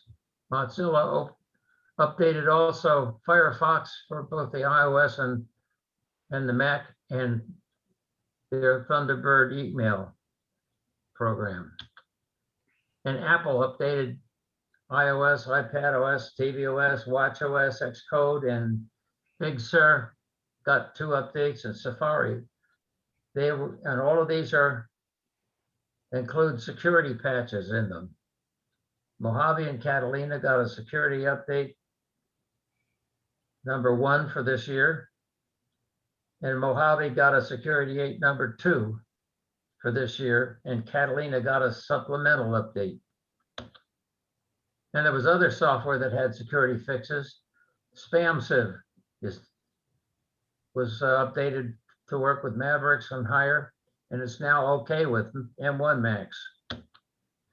How about some current cybercrime activity? January 28th, a targeted attack on retail employees of US Cellular, the 4th largest wireless carrier in the US. Hackers were able to scam employees into downloading malicious software onto their company computers. And once software was downloaded, the software granted remote access to the company devices and to the customer relationship management software containing account records for 4.9 million customers. And while viewing on a customer's account in that CRM, the hacker had access to names, addresses, personal ID numbers, cell phone numbers, plans, and billing and usage states. And how about Nebraska Medicine? On February 10th, a malware allowed a hacker to access and copy files containing the personal and medical information of 219,000 patients of Nebraska Medicine. The health network of notified affected individuals that the accessed information includes, that is listed there, everything you ever wanted to know about a person, including their treatment information and social security numbers and driver's licenses numbers and dates of birth and so on and so forth. Not very good. So the bad guys are still out there, and the best advice we can give you is be safe. And once it's a good thing, probably a good thing to remind us now that Macworld Online evaluated every application that's available for the Mac to take care of antiviruses. And their opinion of the best antiviruses for Macs includes the best one you can pay for is the Sophos Home Premium. And they said that the Home Premium has the most extensive and up-to-date approach to fighting malware at an unbeatable price. And those prices are not too bad. And then they selected the best free, in their opinion, was the Avast Free Mac Security. They said it's a rare breath of fresh air in a sea of antivirus products that haven't worked hard enough to keep up to date with current threats or haven't updated the interface to meet modern expectations of presentation and usability. That's very good at catching malware. In testing, it detected 99.1% of the Mac OS malware and 100% of Windows malware. So that's pretty good free antivirus software. And that's all I have for now. So stay safe. And I will stop screen sharing. I hope. Thank you, Ridge. Thanks, Appreciate all Reg. your work.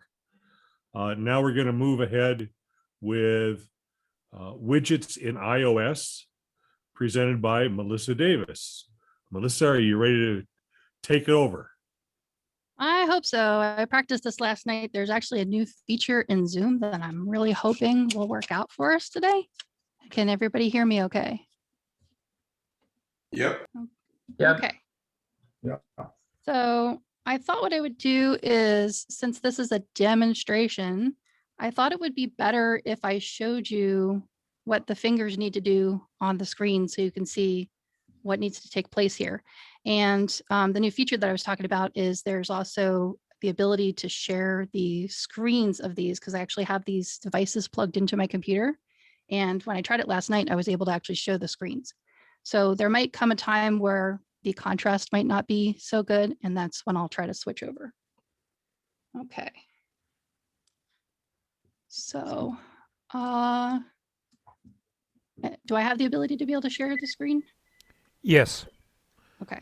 Also, Make to a little announcement to everybody, in the upper right-hand corner where it says view, make sure you're on speaker view and full screen so you can see the largest picture possible. Yeah, so you're gonna wanna see this, and I'm positioning my screen so that I can see what I'm actually showing you to.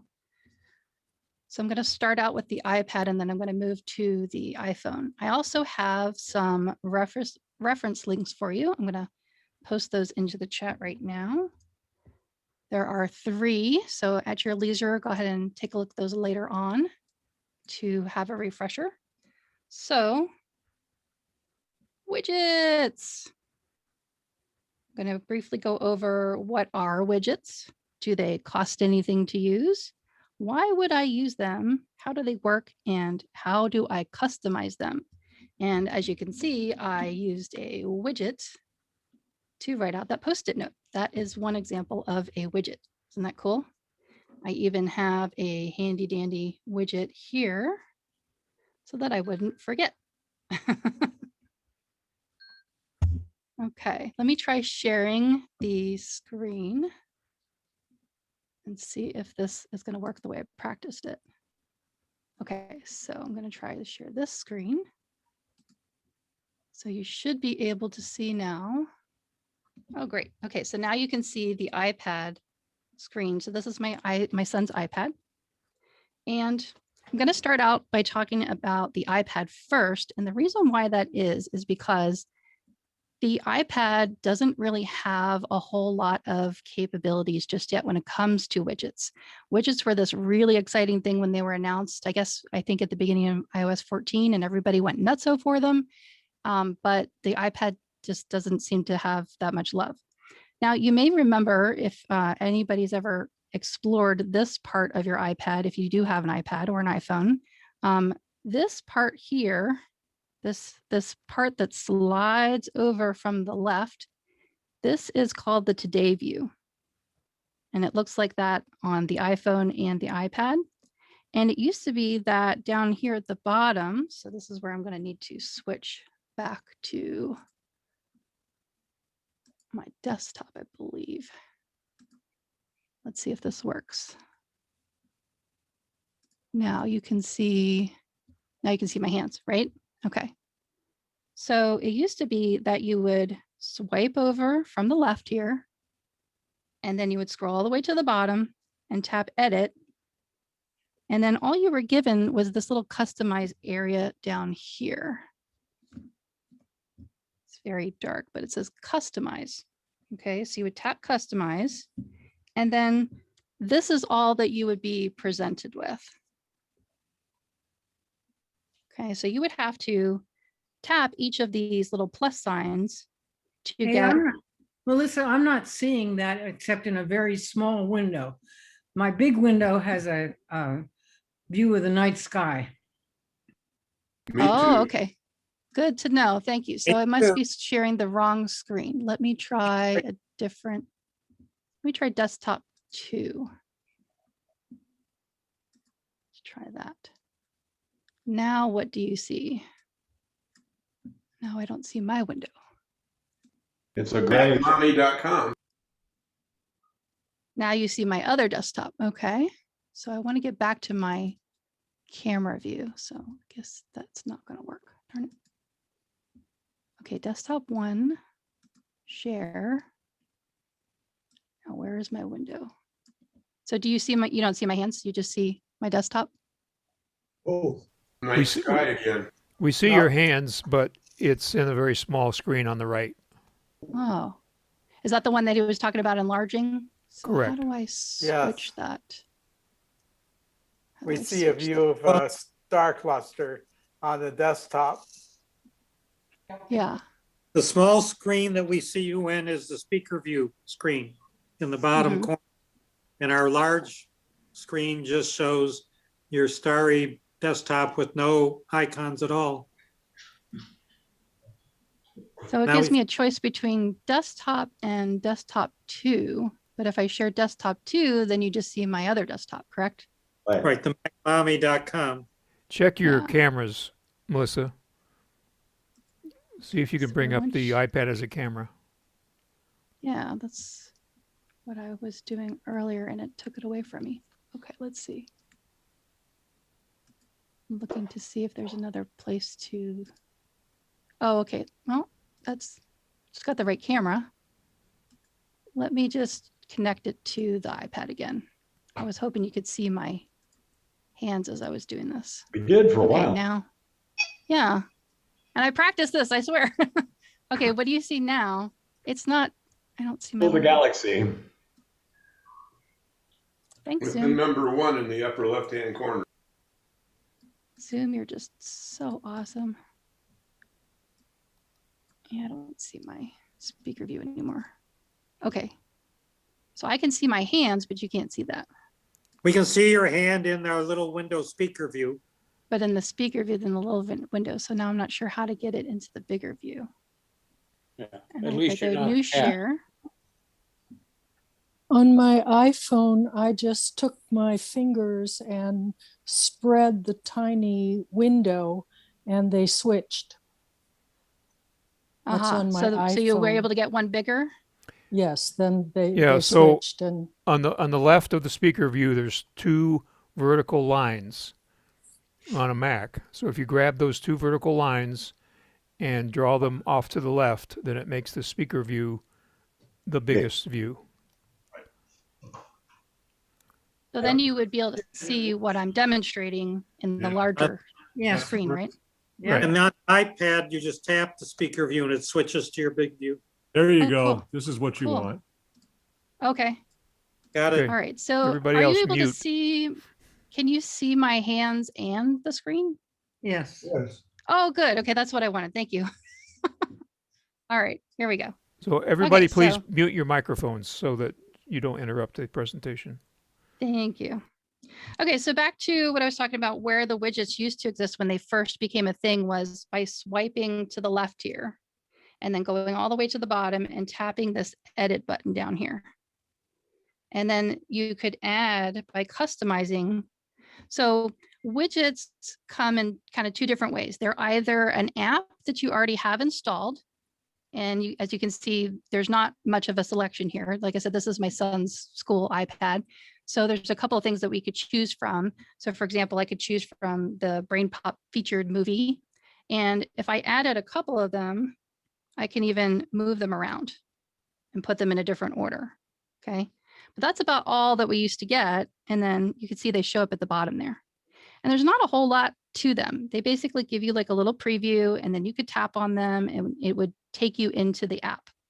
So it was just kind of a nice thing to have over on the side that you could get to. Then with iOS 14, they added widgets in a different way. So now instead of just being limited to this bottom section here, now when you tap and hold anywhere on the screen, you get this plus sign up here at the top. And when you tap that, now you have a whole new selection. Okay, so any apps that are on your device, if there is a corresponding widget, in other words, if the developer has designed a widget to go with it, it'll be listed in here. Now, remember when I said there's 2 different kinds of widgets, there's the kind that come with the apps, So for example, that Brain Pop app, the Drive app, Kindle, so on and so forth, those are apps that are installed that happen to have corresponding widgets with them. But down here at the bottom, this one called Sticky Widgets, that's a whole separate widget app, and that has to be installed separately. And that is the app that I used to create these widgets here. So see how they're in jiggle mode? And I can edit them and I can move them around by long pressing and then moving them out of the way. See how that works? And then this particular sticky widget app is like a Post-it note and allows you to change the color of your paper, if you will. So if you had, your different kinds of Post-it notes, and it allows you to change the fonts, and you can see how I made it kind of sideways. So it kind of has that look and feel of a real Post-it note, which is pretty cool. And then to get them to stop jiggling, then you tapped on done. Okay. Now, when I said to you, do they cost anything to use? Well, that's where it gets kind of sticky. So that's why I said I'm only going to talk about the free widgets today, because what you really have to be careful about is you can go into the App Store and you can search for widgets, and you're going to find a bunch of widgets, but most of them are either not free, or they might be free to install, but then they have a cost to them. So they'll say things like in-app purchases. Okay. So they might let you try it out for a little bit, but then all of the extra features cost a lot. And most of them that I have found when I was researching this are a subscription fee. So it ends up costing quite a bit to use widgets, because people, this is kind of a cash cow for people. They're jumping on this because it's so popular. So they're making all these really cool widgets, but they do tend to cost a lot. So I'm only going to be focusing on the ones that you can get for free. Widgetsmith was one that I looked at. I heard a lot about it and I looked at it, but there's not a whole lot to kick the tires on with that one. So I'm not going to demonstrate that one for you.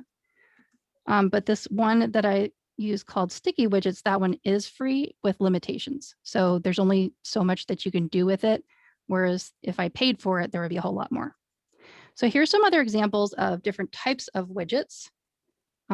This is the news widget. This is the calendar widget. This is the featured photo widget, one of my favorites. And again, down here at the bottom, you see the difference. These two down at the bottom, these are widgets here that came with the apps that you could install at the bottom, and they stay there. You can't move them around. They're stuck there at the bottom. Whereas these here, you can move these around. And they come in all these different, they come in all different sizes, and you can delete them if you want, and you can edit them. So that's pretty much it for the iPad, where all you get to work with is this Today view. That's the only place where you get to work with it. So I'm going to move over now to the iPhone, and let me try to share my iPhone screen now. And I need to do it over AirPlay. So I think what I'm going to do is switch cables, and so that I don't have to rely on AirPlay. Let's see if it will let me do it that way. Because there's a whole lot more interesting things that you can do with the iPhone, I think. Okay, can everybody see my iPhone screen now? Yes. Okay, so you can see my hands for demonstration. You can see what's on the screen too, okay? All right, let me set the iPad aside. We're done with that for now. Sorry, iPad, but you're just not as cool. Yeah, sometimes the glare on it doesn't show anything but white. So you need to think about what angle you've got it at. Sure, I understand. That's why I wanted to show you both the screen share and this.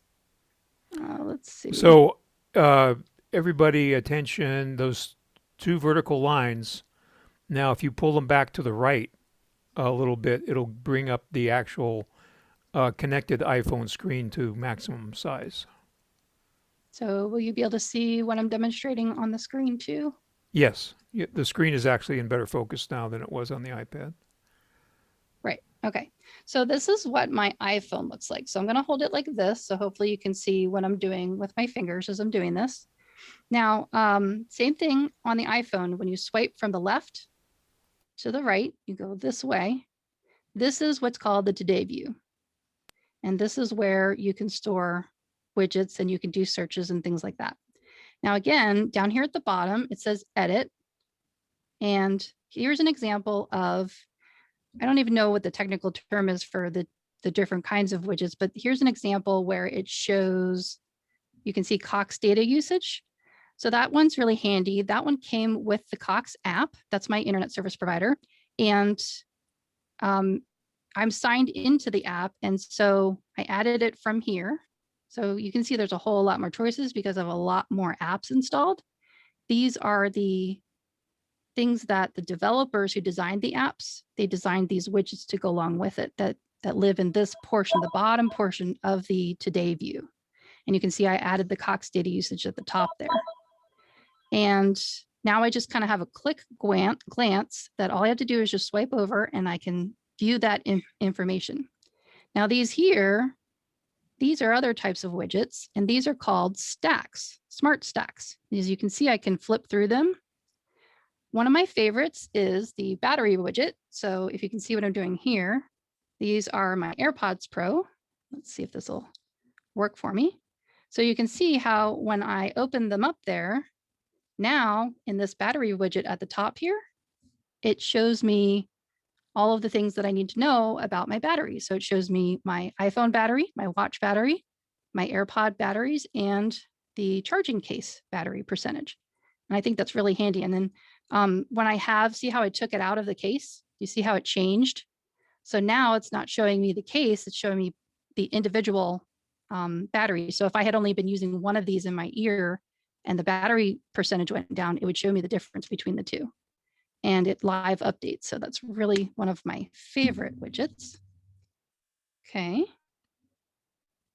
And here is on my home screen. So that was my today view. Those are just kind of quick glances of things.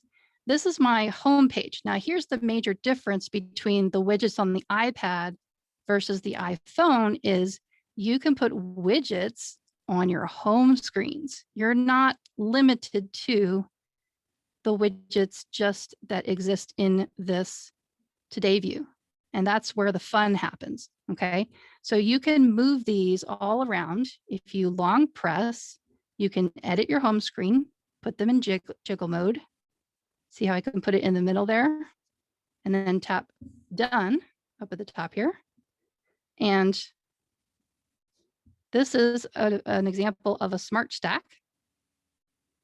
Now, in between here, so you can see how I can just put just the apps that I use the most on my home screen. And I really don't even have to go. I mean, I put these on here for fun, but I really only ever use 2 home screens now. Whereas before I had I had to swipe through 6 different layers to get to what I wanted to do.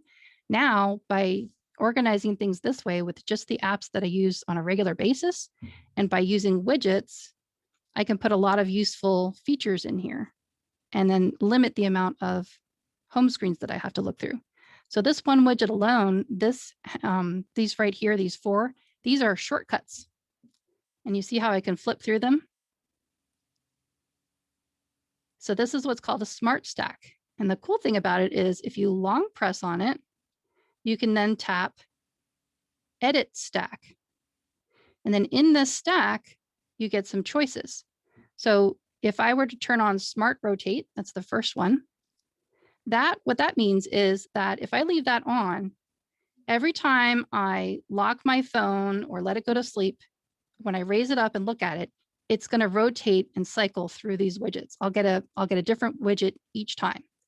Now, if you don't like that feature, which I actually don't, because there's when I want a certain widget to be present, I want it to be at the top. So for example, I really do want the batteries widget to be prioritized. So I turn that off, but you could reorder these so that they can go in any order that you want. So when you get to the batteries, the clock is going to be next. Now what's really cool is you can edit individual widgets within a widget. So these widgets are piled on top of one another.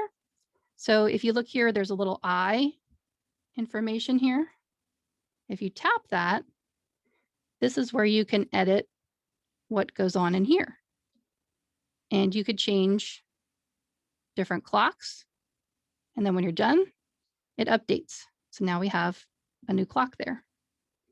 For example, another one that's really cool to edit is, say, for example, the reminders.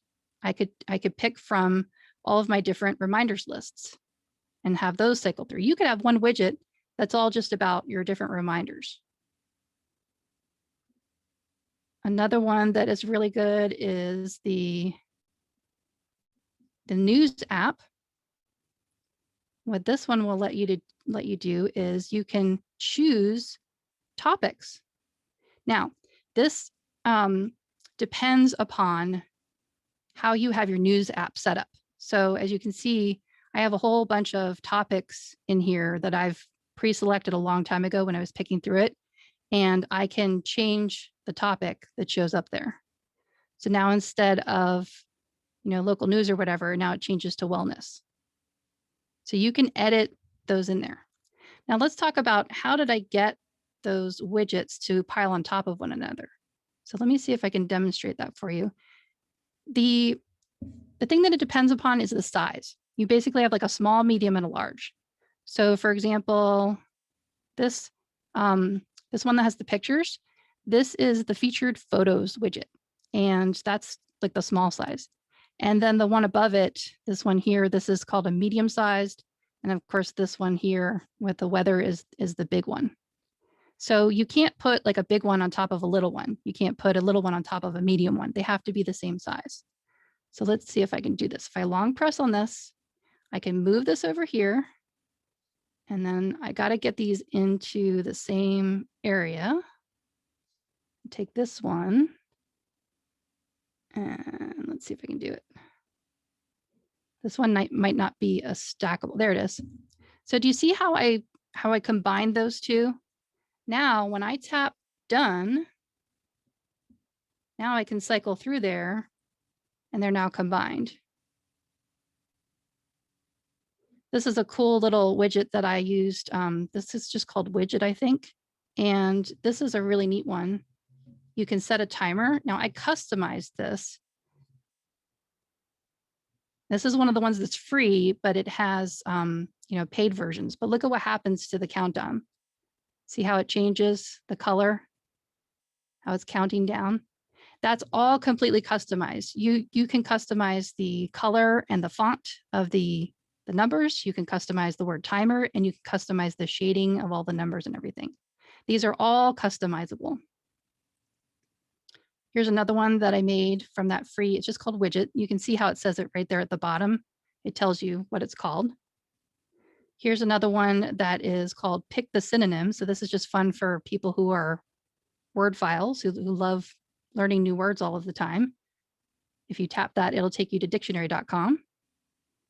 So that's a fun one. Now, let me show you. Here's a place where here's a blank area that I can play in, okay? So if I tap and, see, it gave me my timer. If I tap and hold, I push down until they jiggle.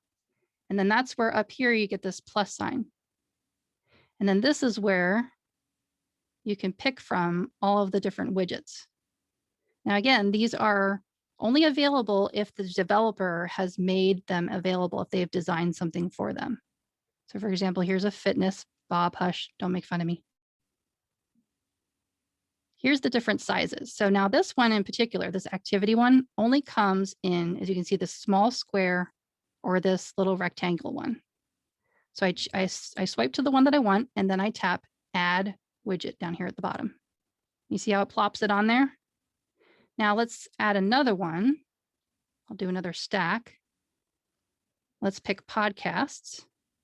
So I'm going to pick another small square. And as you can see, this one has a larger size available. So there's a small, medium, and large. So I'm going to pick the small one because I'm going to stack it. Okay. Now that I have these two, I can stack this one over top of that one. See how I did that? And then I can change the order that they rotate in. And now I have a little stack. Okay. So those are some of my favorites. Like I said, I like the battery widget. I really like to see that, especially for my AirPods, because they tend to drain pretty quickly. I really like having, this one is for shortcuts. So if you're not familiar with shortcuts, Bob knows that we did a podcast on it not long ago. Here is my shortcuts app, and you can see the first 4 at the top, and you can move these around in different orders. But the first 4 at the top are shortcuts that I'd like to try to use more on a regular basis. Like here's one that's really handy. I can turn on the flashlight, and now turns on my flashlight. And you can customize that and put whatever favorite shortcuts that you want in there. So those are my favorites. The battery, the Post-it. I like to be able to use stacks. I like to flip through them. And I like the shortcuts one. And like I said, beware of looking around for them in the App Store, because they can kind of charge a lot of money for subscription fees. So you got to really want it really badly and find that it's really, really useful for you. Most of the times it's just for, customizing and making things look different colors, and it's all the rage with the teenagers right now. Okay, and that's it. So do we have any questions, anything that you would like me to demonstrate over again? Thank you, Melissa. That was great. Thank you, Melissa. Perfect. So Everybody Melissa, go out and widgetize your phone. I have a question. It appears that when you have a stack, then that puts a little border around it so you can see that it's a stack. Let's see, for these. Yes, it does. It's kind of like a little translucent area. Is that what you mean? Yep. Mm-hmm. And you can also see, watch when I switch to it. Do you see the little dots over here? Watch right here when I swipe to the screen. Just very faintly, it shows you little dots, indicating that this is, and see how when I tap on it and I flip it, you can see that that's a stack. And anywhere you see the little I, that's for information. That's where you can change things within a stack. So I could change the technology to say Apple. And now it'll update and it'll show me Apple news. So you could have, like, this one is kind of a news stack anyway. Now this one here, this is the Pocket app. So Pocket is a type of app that you can use for saving articles. So I stacked it along with the news app widget so that I can see articles from both news and Pocket. And then, for example, you can change the location on this. And again, a lot of this has to do with, it's dependent upon what settings you already have for those apps. So this is not the weather app, but it's the weather widget. If I tap on it, it'll take me to the weather app. So some of them kind of serve as just shortcuts to the full app. So for example, I might want to just tap on my calendar and it'll open it right up. Otherwise, it's really not all that useful, except for that it tells you what the holiday is, or what, if somebody's birthday was coming up, their birthday would be listed there. And it shows you, the day of the week, but it's not as useful as actually going in and looking at the calendar. Any other questions? Does anybody know whether there's a widget for Instapaper? Good question. It would probably be, you'd have to have the app installed, I imagine. I do. If there is an app for Instapaper, because there's one for, let me see, Instapaper. Is that, oh, maybe that's it. Let's see, there it is. Sometimes you can see if they advertise it in their app page, but this one doesn't look like it. My advice would be, if you have the app installed, go ahead and just long press on your home and then tap on this plus sign up here in the corner. and then look through the list and see if there's a widget for it. Thank you. It would be in there. Thank you, Melissa. You're Appreciate all welcome. your hard work and letting us know about widgets for iOS. Well, hope you have some fun with it. Okay. Now we're going to move forward and go on to 321 backup. This is going to be a demonstration in multiple parts with several of us making small contributions to the overall thing, kind of a way for you to find out how many of us do our backups.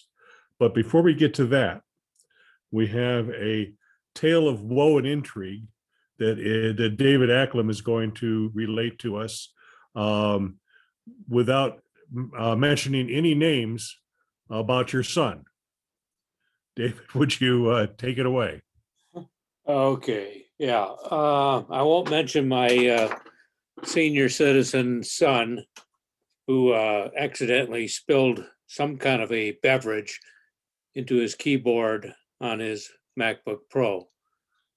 And weeks later said, Dad, my MacBook Pro does not turn on.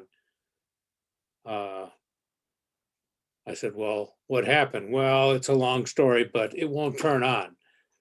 And I said, okay, let me do a little research here and figure out what's going on, and did a little search on MacBook Pros not turning on, and said, oh, okay, there's several different things we can try. Let's plug your power cord into it. Does it turn green? Yes, okay. And we went through several different routines to try to get it to turn on. And I said, well, what caused this? And he said, well, I spilled something in my keyboard. I go, okay, oh boy, you got a lot of stuff on that MacBook Pro. You have a backup? Well, I did something here. I said, well, are you in the cloud? Well, I'll have to look on my phone. And I'll go, yeah, okay, well, that's a start. Let's see if you can find something in the cloud. Did you make a backup like the Time Machine or one of the backup programs I told you to do? And here's I bought you a hard drive, an SSD to back it up to. Yeah, I did that last month or so back. And I go, oh, okay. But I can't get my computer to turn on. He said, but I got my grandson there. I got his MacBook Air. I said, well, oh, good. He's on your account. Maybe you can see your stuff. Let's go ahead and plug that backup computer, backup hard drive into that. And he goes in there, he says, oh boy, oh boy, oh boy, this is going downhill real quick. He finally got something. I don't remember now if it was the cloud or if it was on the month or two old backup that he had made. But the stuff that he was really looking for wasn't there. So woe and behold, there's a concrete example of a not quite a junior senior citizen just not paying attention to good old common sense and backups, including the cloud and including a solid state drive on the side.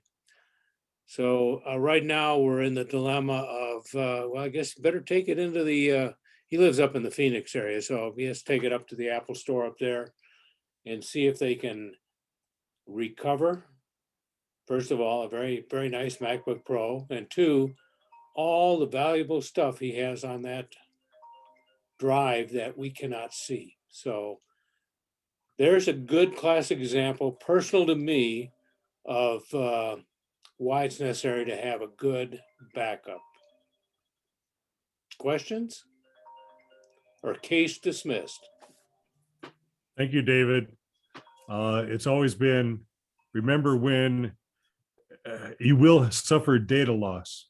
It's not a question of if, it is a question of when. If you have a proper backup setup, you will only be inconvenienced rather than completely devastated. Our next victim is Jerry. Jerry has really taken this to heart and did a lot of research and wrote up a bunch of notes, which were already posted in the TMUG mail lists. And some of you may have downloaded that document and printed it out so you can follow along. So Jerry, it's your turn now.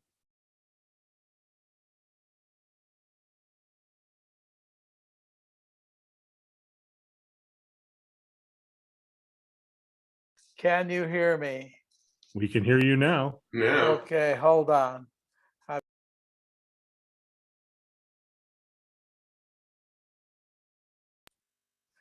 How about now? Now you got it. Okay. I had my machine muted. Sorry about that. I'm still recovering from eye surgery, but I really felt like I had something interesting that I've got about 15 years of experience wrestling with this problem of backing up and data reliability and so forth. And so I wanted to be able to say something tonight. It became very obvious to me that my eyes haven't recovered enough so that I can facilely hit buttons on the keyboard and so forth. So I came up with a handout essentially that I'd like to have everybody to eventually have a copy of, and it's got about maybe a dozen or so major topic headings, and those are the only things that I'm going to be able to mention tonight. But a lot of information is in the handout, and I've gotten several people saying, wow, that's pretty comprehensive. So do have a look at the handout, and if you have questions or whatever, definitely post questions on the forum, and I'll do my best to answer them. And of course, everybody else can chime in as well. A thing that I wanted to start out with is that you need to do some infrastructure in order to keep your data in good shape.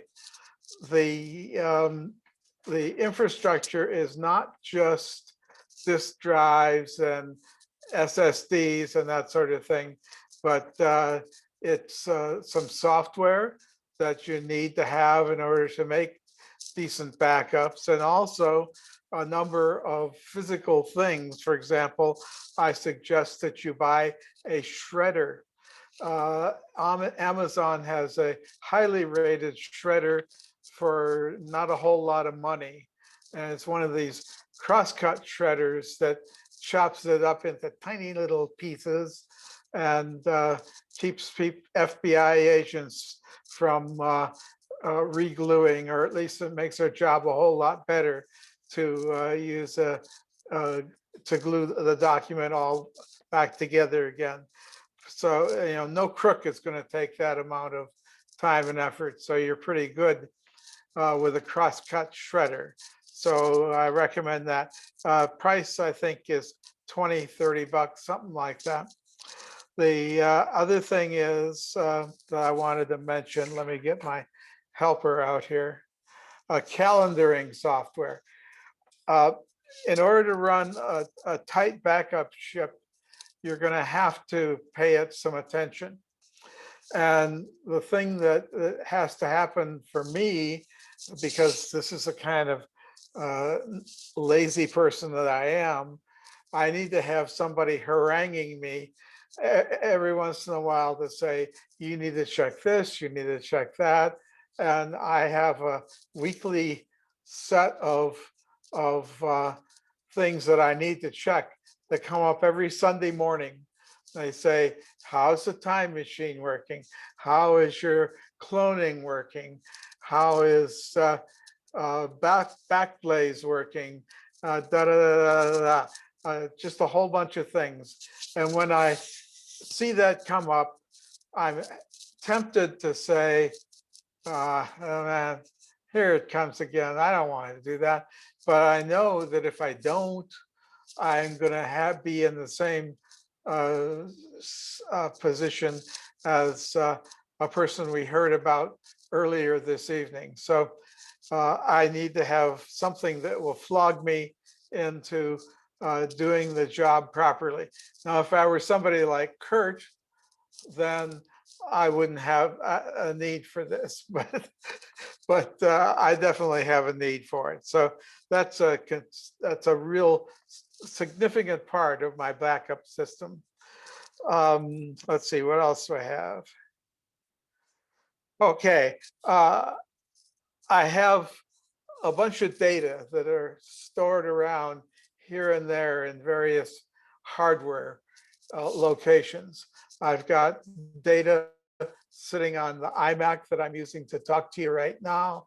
I have an iPad, I have a iPhone, and each of them has a store of data that I really would not like to lose. So I've got to do the right thing for each one of these. For the iMac, my big iMac, the right thing is considerably more complex than what Apple has set up for iOS type devices.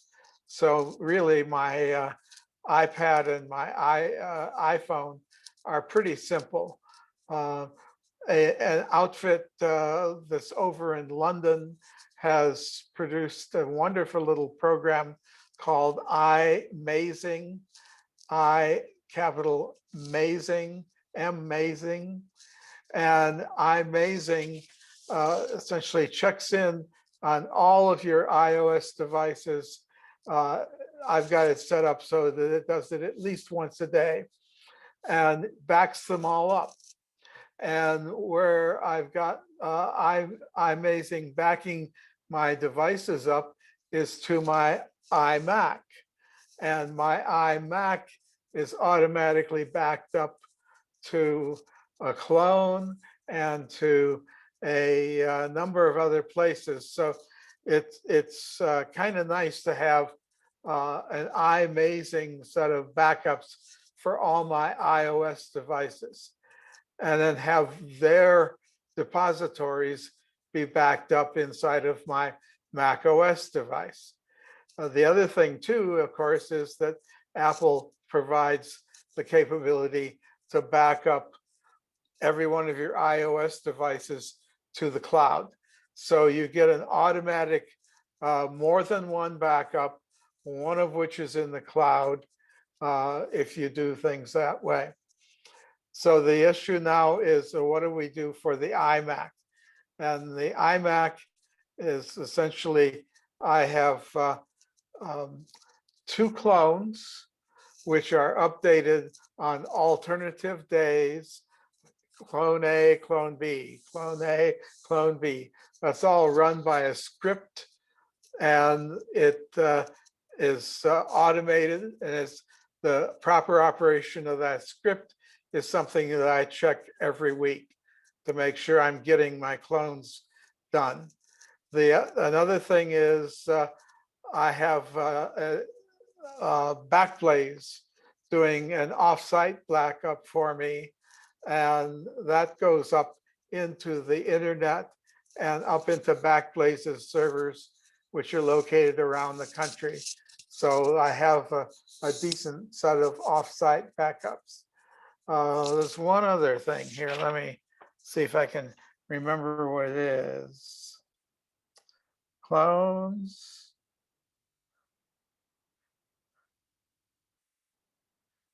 Well, there's another thing. I can't read well enough tonight to actually be able to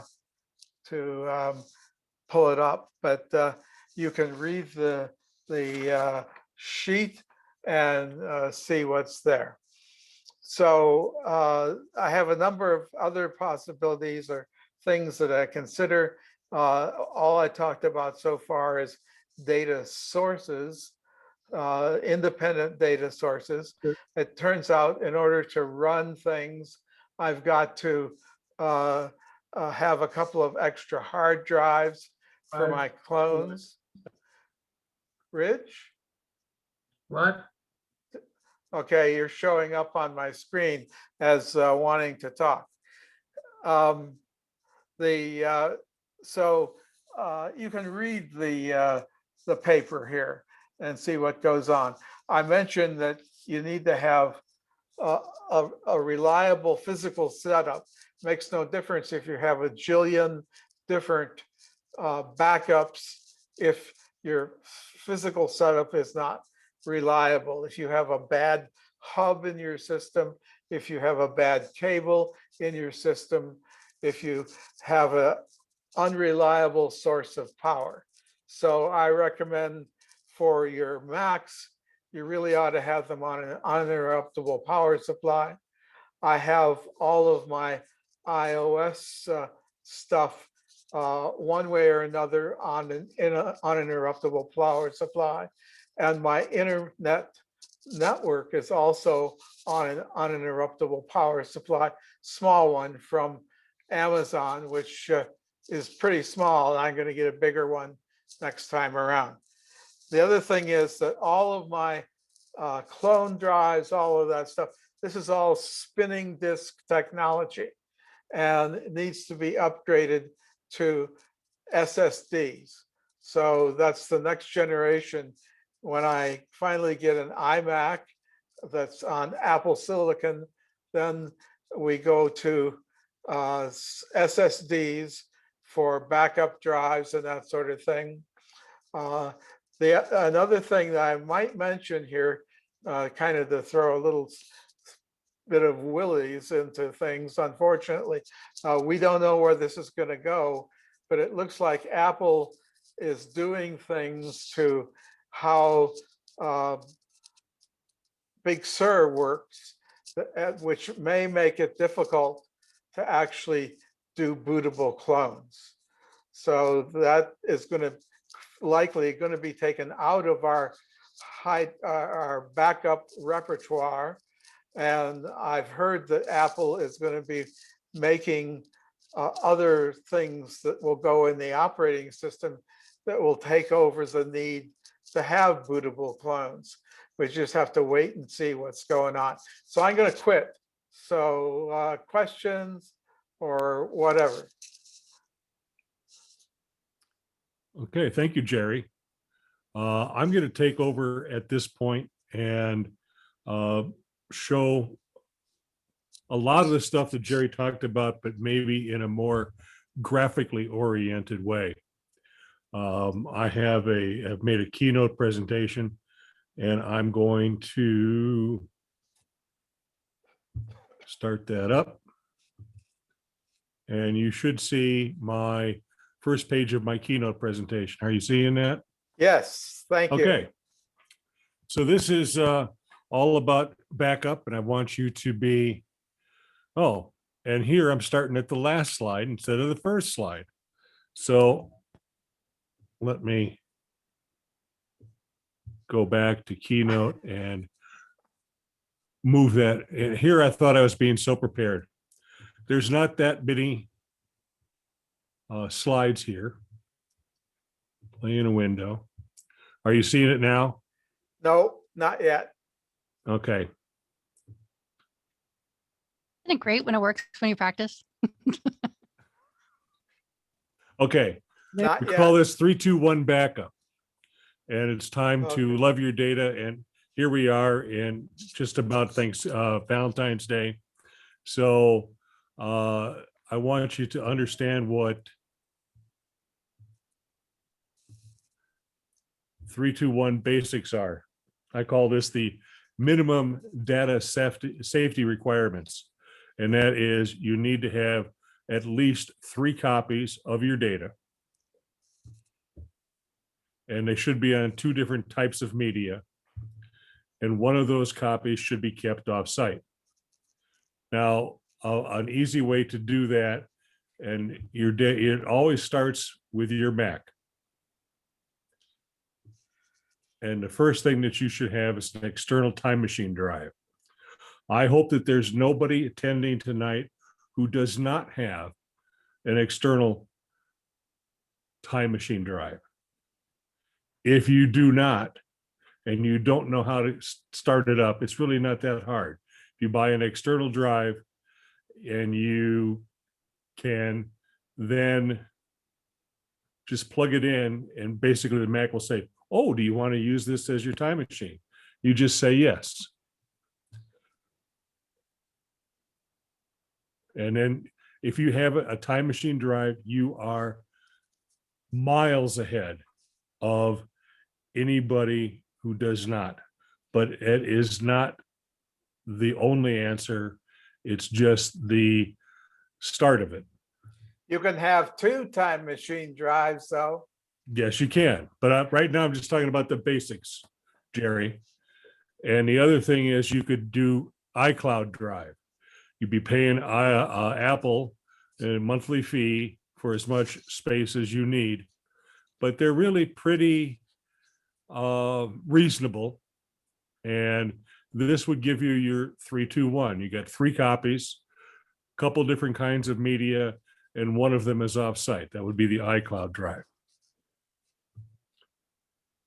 So here's my backup journey. And like Jerry's, it has kind of developed over the last 15 to 20 years, and had a little bit like a house where, oh, we're going to add a room on over here, and we're going to do this, and we need another garage and all those things. Jerry's nodding his head, so I think he understands where I'm coming from, or I'm understanding where he comes from. And again, it starts with the Mac. And I have an external time machine drive.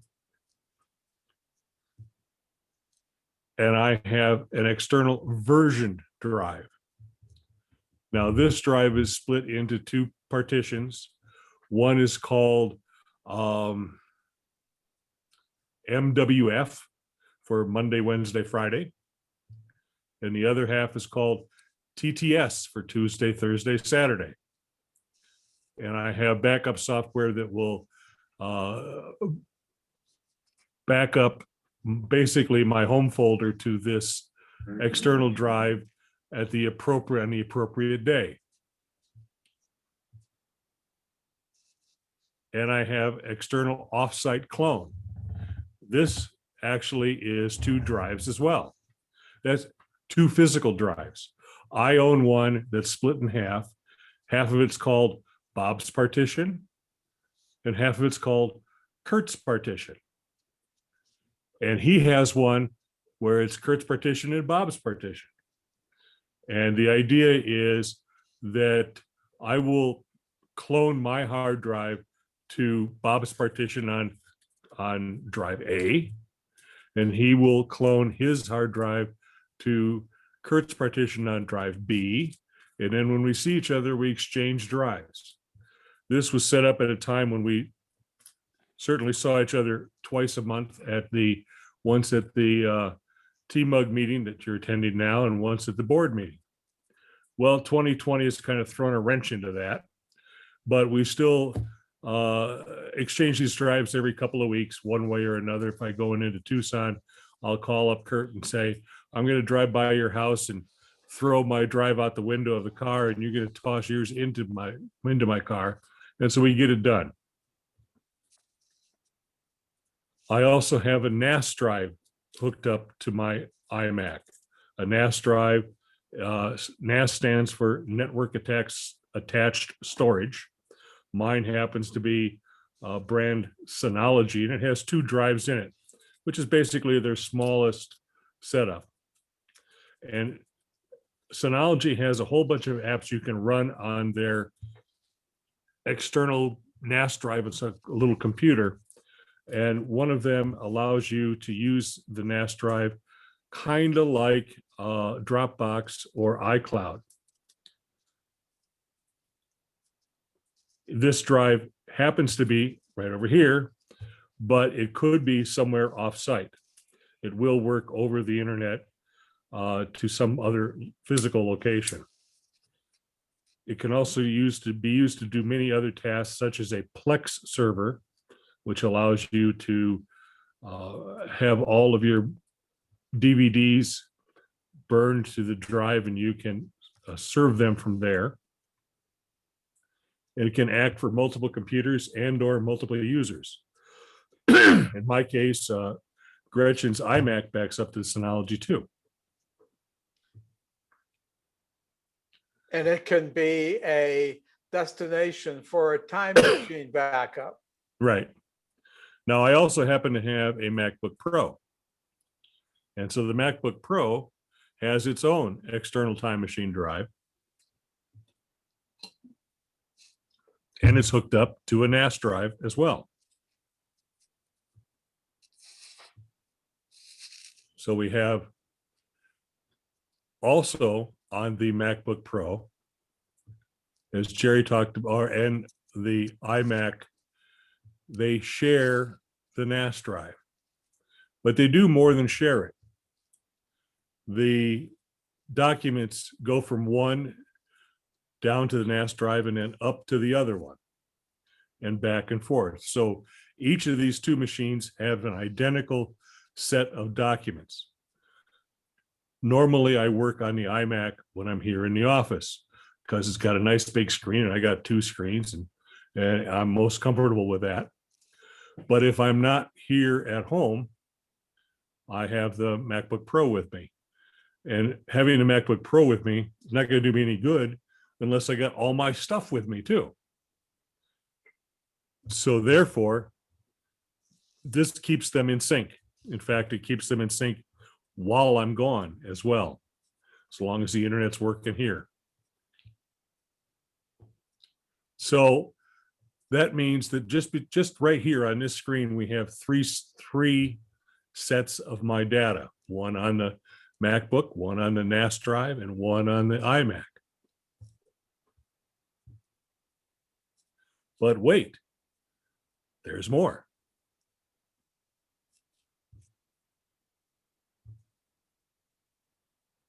Also hooked up to the MacBook Pro, as Jerry talked about, I use iMazing to back up my iPhone and my iPad. We recommend, or I recommend, that you back up your iOS devices to iCloud and to a Mac. You can do that using a cord, or you can do it using iMazing, or you can do both. But imagine your life if you've lost everything that is on your iPhone. We're carrying this thing around with us that basically has our life on it. Melissa's has 732,312 photos on her iPhone, and she's turning a little red over there. I think I've exaggerated that number a little bit. But she certainly wouldn't want to lose that. All of her family photos from like forever, from the 1800s on forward. I actually do have some that it might be that old from scans. It's my precious. So iMazing is a good program. We certainly do recommend it. One of these days I'm going to get with Melissa because mine has a couple little foibles going on. Somehow I have 2 copies running, but I'll worry about that later. I also have my iOS devices back up to the cloud as well. Now, here's the whole enchilada kind of in one, on one screen. Starts with the 2 Macs. And we add to that the NAS drive that syncs between the 2 back and forth and back and forth. And the external drives directly connected to the Mac, Time Machine, the version drive, and the offsite clone. And the Time Machine connected to the MacBook Pro, and then the iOS devices backing up to the MacBook Pro. So I'm not sure exactly how to count that, but it comes out to like 8 or 9 copies of every one of my important documents. One of the things I found out, thought I had it written down here, but not sure when it went. One of the things about Time Machine I wanted to share with you, I learned recently, and that is that Time Machine does not back up your Dropbox.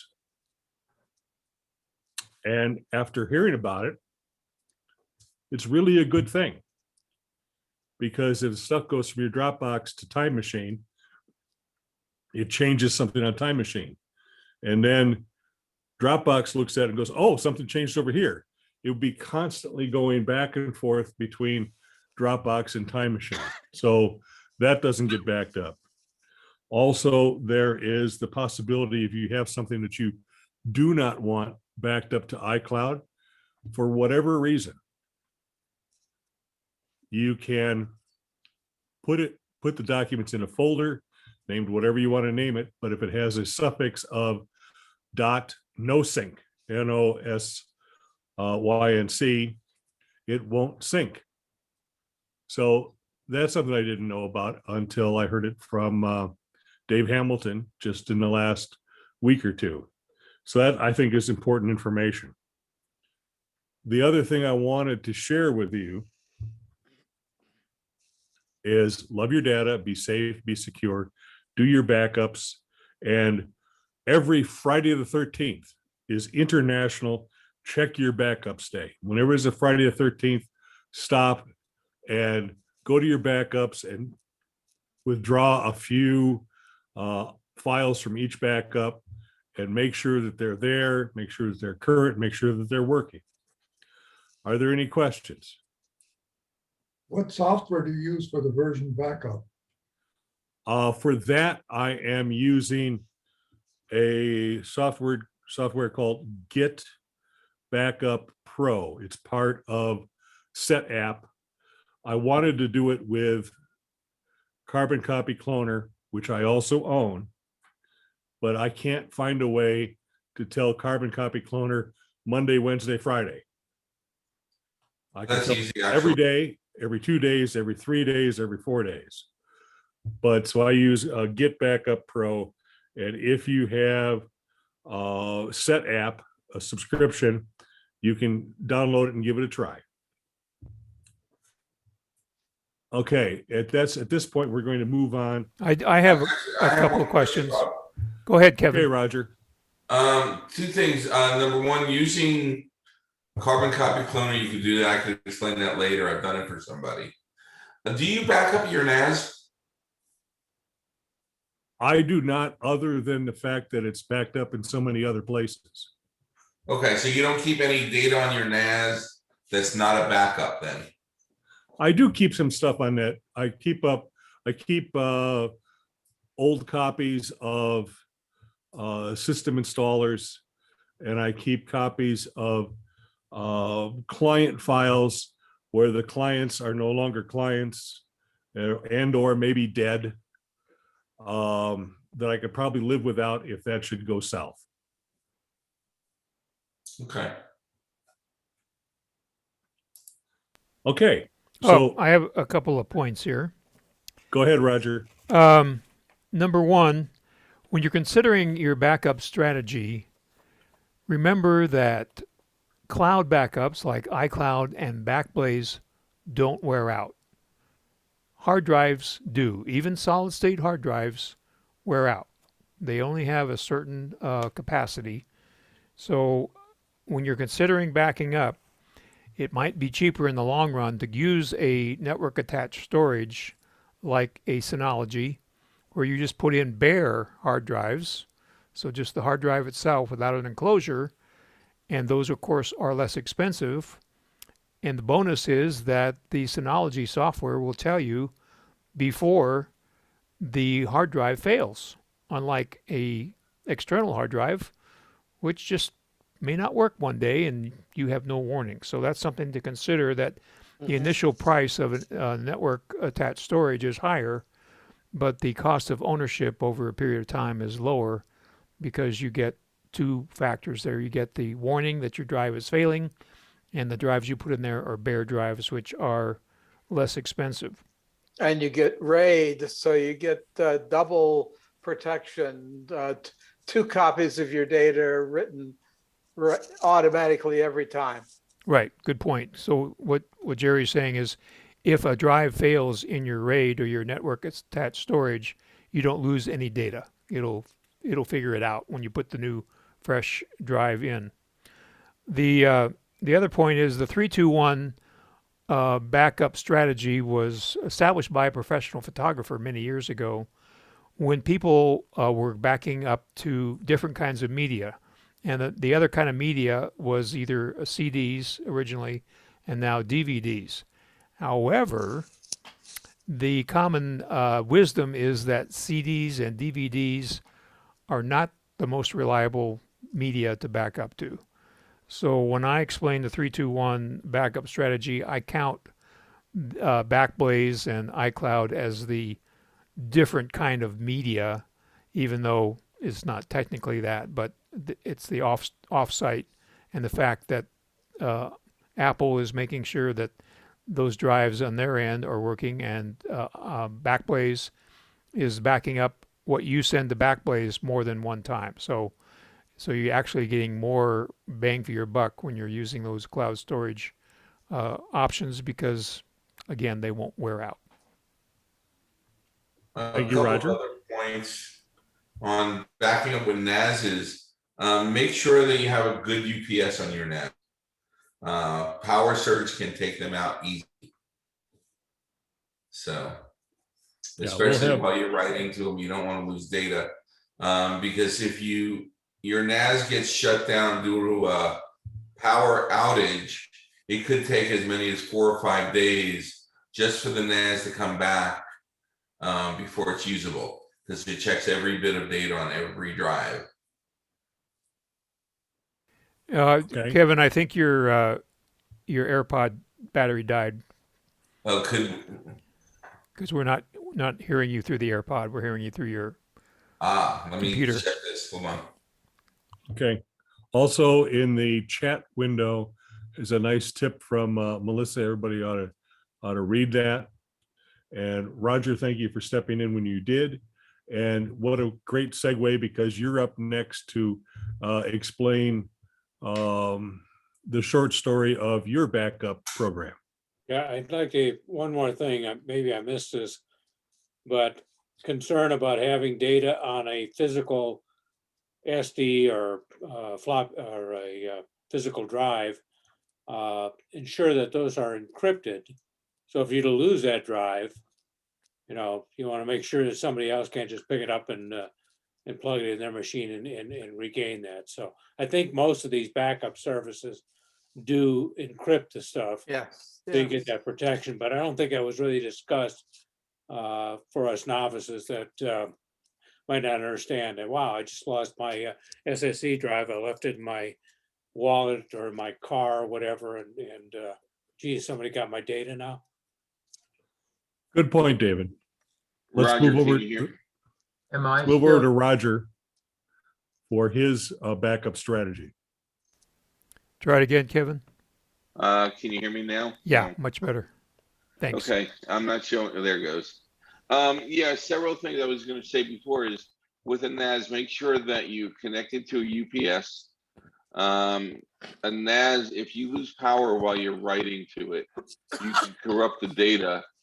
And if your NAS shuts down because of a power burp or loss of power, when you turn it back on, they could take up to 4 to 5 days to verify all the data in there before they're usable.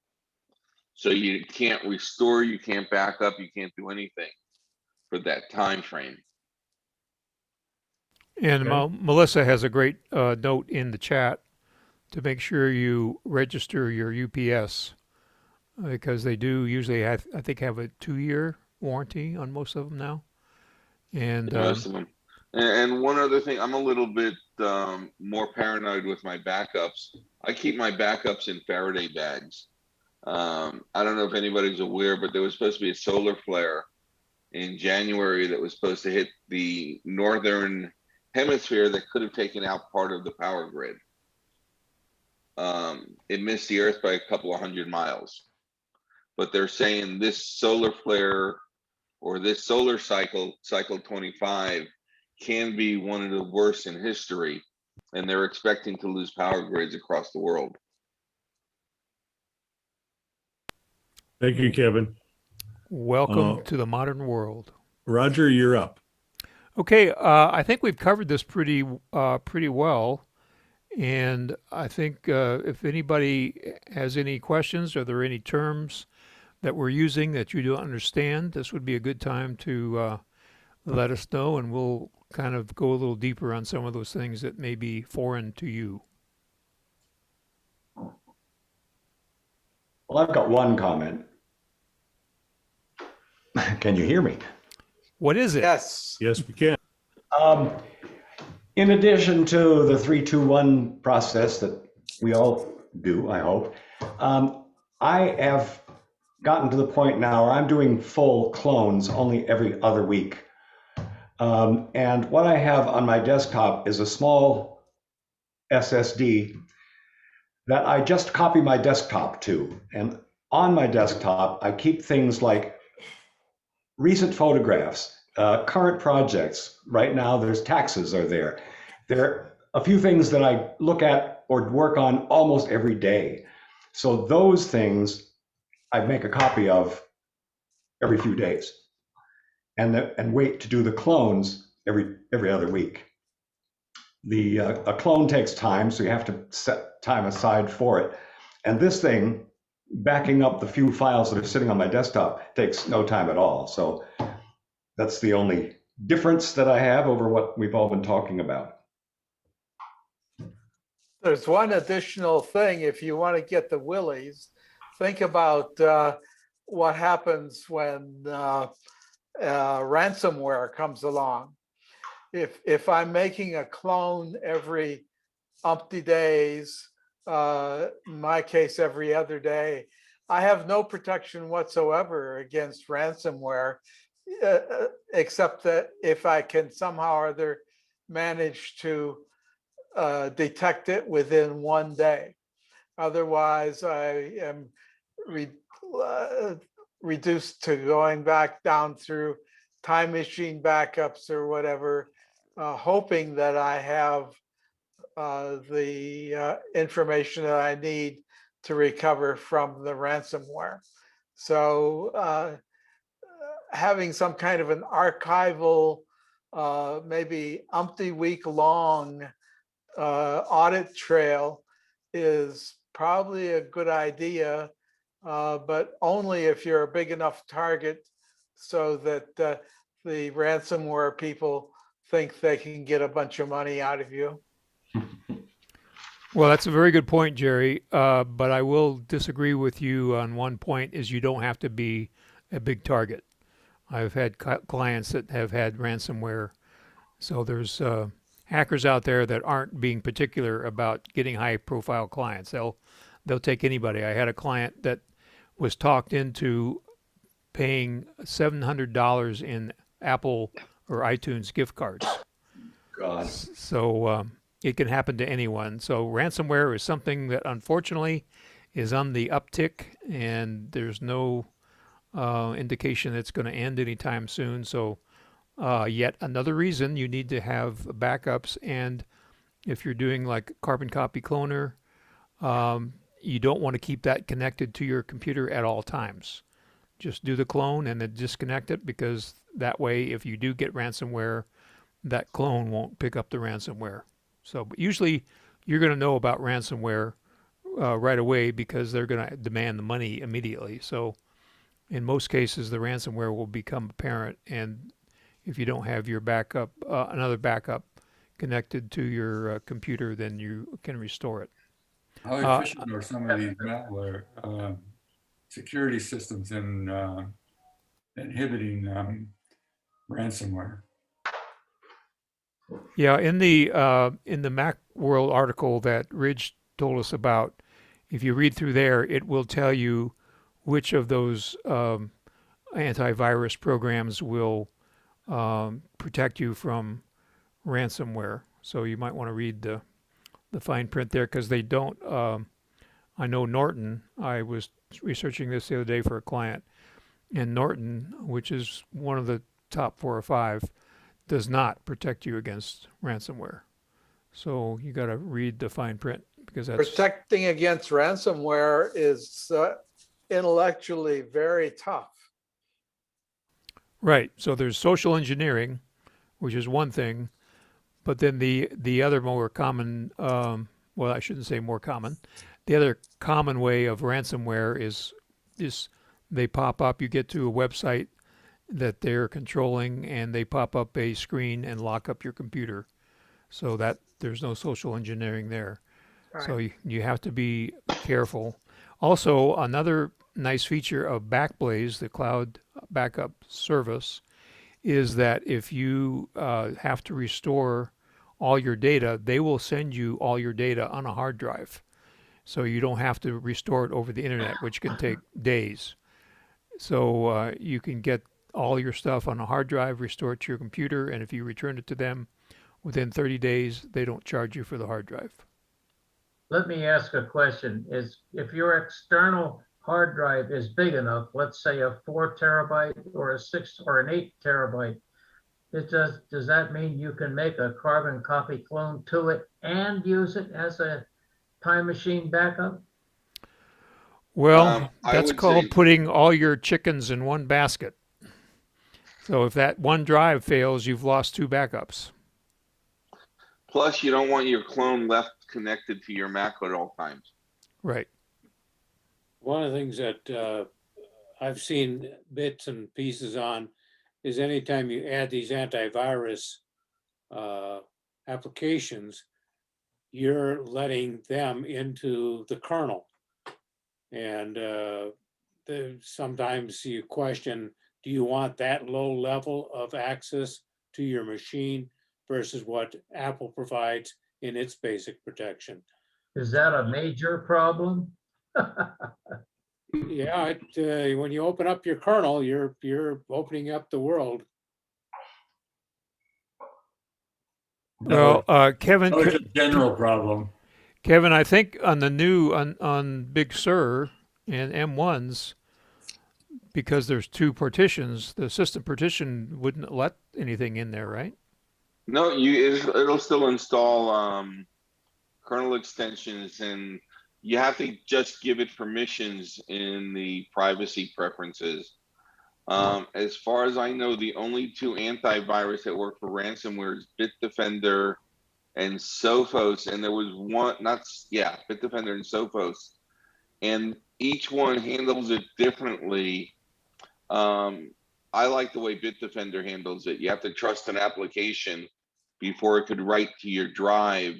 So if you do get ransomware, if it tries writing to a file in your home directory, a pop-up comes up and lets you know, where Sophos doesn't do that, and it just warns you, hey, there's ransomware there. So Good point. Any other comments, questions? This has been pretty comprehensive, guys. And let me remind you that this will be in our YouTube channel. So I will put the YouTube channel is on our Groups.io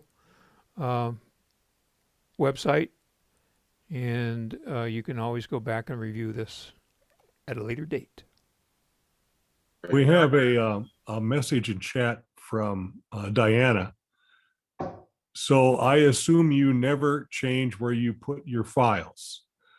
Diana, what do you mean by that? Unmute yourself.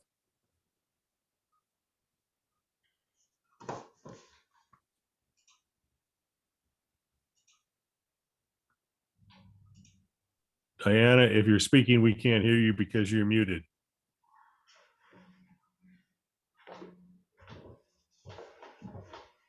she may not be there. She may not be there. I'm guessing that she's talking about that if you have this set of files in this folder, you can't ever move it to that folder.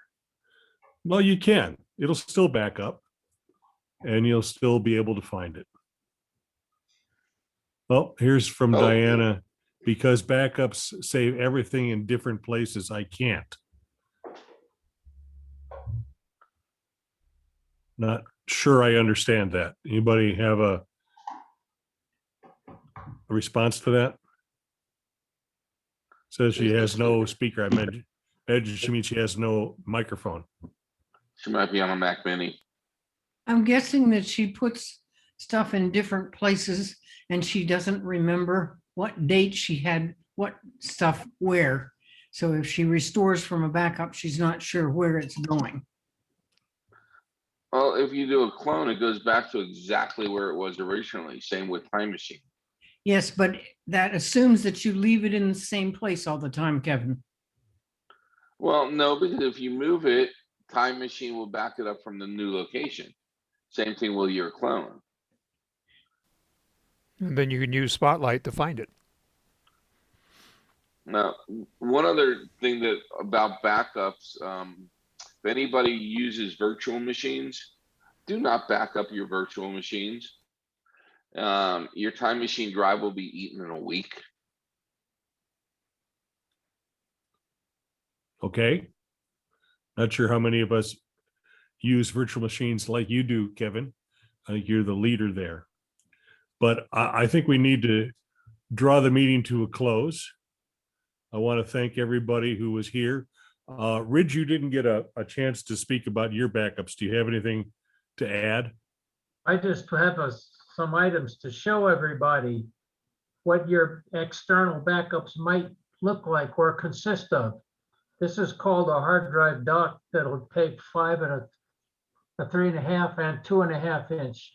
And inside it, you'll see it's got connectors for the SATA drives. And I even have a small 2.5 that'll slide right in there. A 5.25, 3.5 that'll slide right in there. And it comes with a external power adapter and a USB 3 connector and a power on, power off switch. And it's from Pluggable. And then I have another one here that is from Firmtech, and you could just slide the 2.5 inch drive right into it. It opens up like this, and the drive slides right in there, and the connectors are in the back. And when you want to switch it out, you can just hit the switch and you can pop it right out. So it comes with an external power adapter and a USB 3 cable. And the new ones now come with USB-C, and they're very easy to work with. The tops slide off, and you can then replace it with the drive of your choice. Lift it up a little higher. We can't see it. I'm trying to undo it. There it is. Okay. Okay, so now you can see that it's the top comes off. That's good, Rich. Like that. I just got one of those for my birthday. USB-C connector, and it's bus powered. And I use it for my laptops because it's very easy to move around. And here's what a solid state drive 2.5 inch drive looks like. That's a 960 gigabyte. They're very lightweight and they don't take up much space. So you can have several of them. Like I've got a hard drive here that came out of an earlier machine. It's running, it only runs at 4,500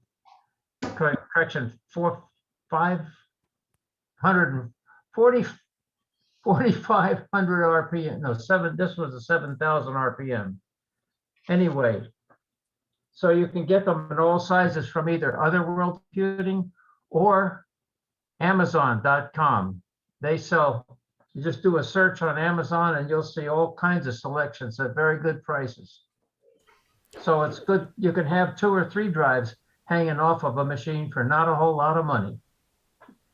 Good point. So Ridge, Thanks, Rich. Ridge, in your experience, how long do the enclosures and the associated electronics in a closure last as compared to the actual spinning hard drive? Well, I have a spinning hard drive in my Mac Pro that's 10 years old. And it's still going and it shows no errors on the utility software that I run on it. Well, what I'm driving at is the enclosure itself. After a hard drive dies, is it a good idea to put a new drive in an old enclosure? Depends on the enclosure. Yes. Most of the time, the drive itself has failed. Sometimes, like is true with Western Digital equipment, their drive housings die, and the drives inside can be placed in a different enclosure and recover the data sometimes. But like Backblaze says, I like Hitachi drives, so they last the longest. And that's what I recommend everybody start off using. I have an enclosure from OWC that is from 2012. I think I've got the second or third different drive in there, and it's still working good. But it's a slower USB drive. But for backups, doesn't matter that much. This one has FireWire 800 and USB. And this is an Otherworld Computing Mercury on the Go. Yeah, that's what mine looks like. Only been mine around- has less connectors on the back ridge. It's been around since 2012. And it still works.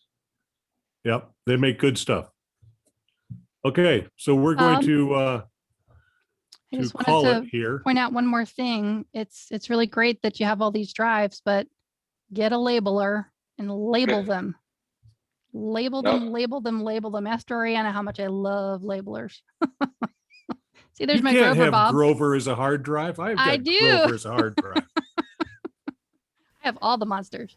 That's an excellent point, Melissa. And one other step you can do is when you name the hard drive on your computer, use the date as part of the name, and then you have an instant reference as to how old that drive is. This is exactly and what we this haven't is called. mentioned one very critical fact, and that is that hard drive manufacturers tell us they expect spinning drives to last 3 to 5 years. Now, everybody's got a story like Gridge where they've lasted a lot longer, but you would be foolish to bet on they're going to last a lot longer. So you need to rotate your drives into less critical roles if they're more than 3 to 5 years old. What's the rating on SSDs? We don't Depends know. on the SSD. Yeah. So their rate, how much you write to them.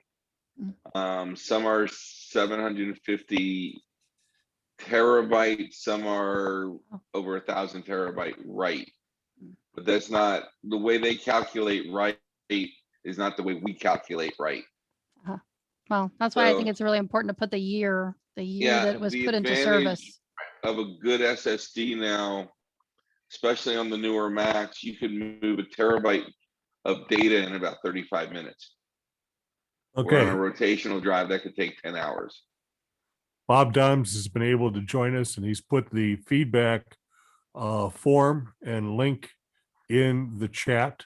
And we would encourage everybody to download the form as a PDF or go to the link and respond to that so we can have your input as to our meeting, and that helps us plan for future meetings. Don't forget to save the chat. And save the chat. All right, everybody. Thank you for joining us. And please come back next month for our annual super raffle. If you win the super raffle, you need not be in attendance to win, but you do need to be a member in good standing on the third Tuesday of March. So thank you for your attendance and have a good evening. Drive safe on your way home, and we will see you next month. Bob, what is the raffle prize for March? The super raffle prize for March is a $100 gift card from Apple, allowing you to spend it on hardware, software, or music. Cool. Okay, everybody. Thank Have a you. good evening. Evening, thank you. Thank you.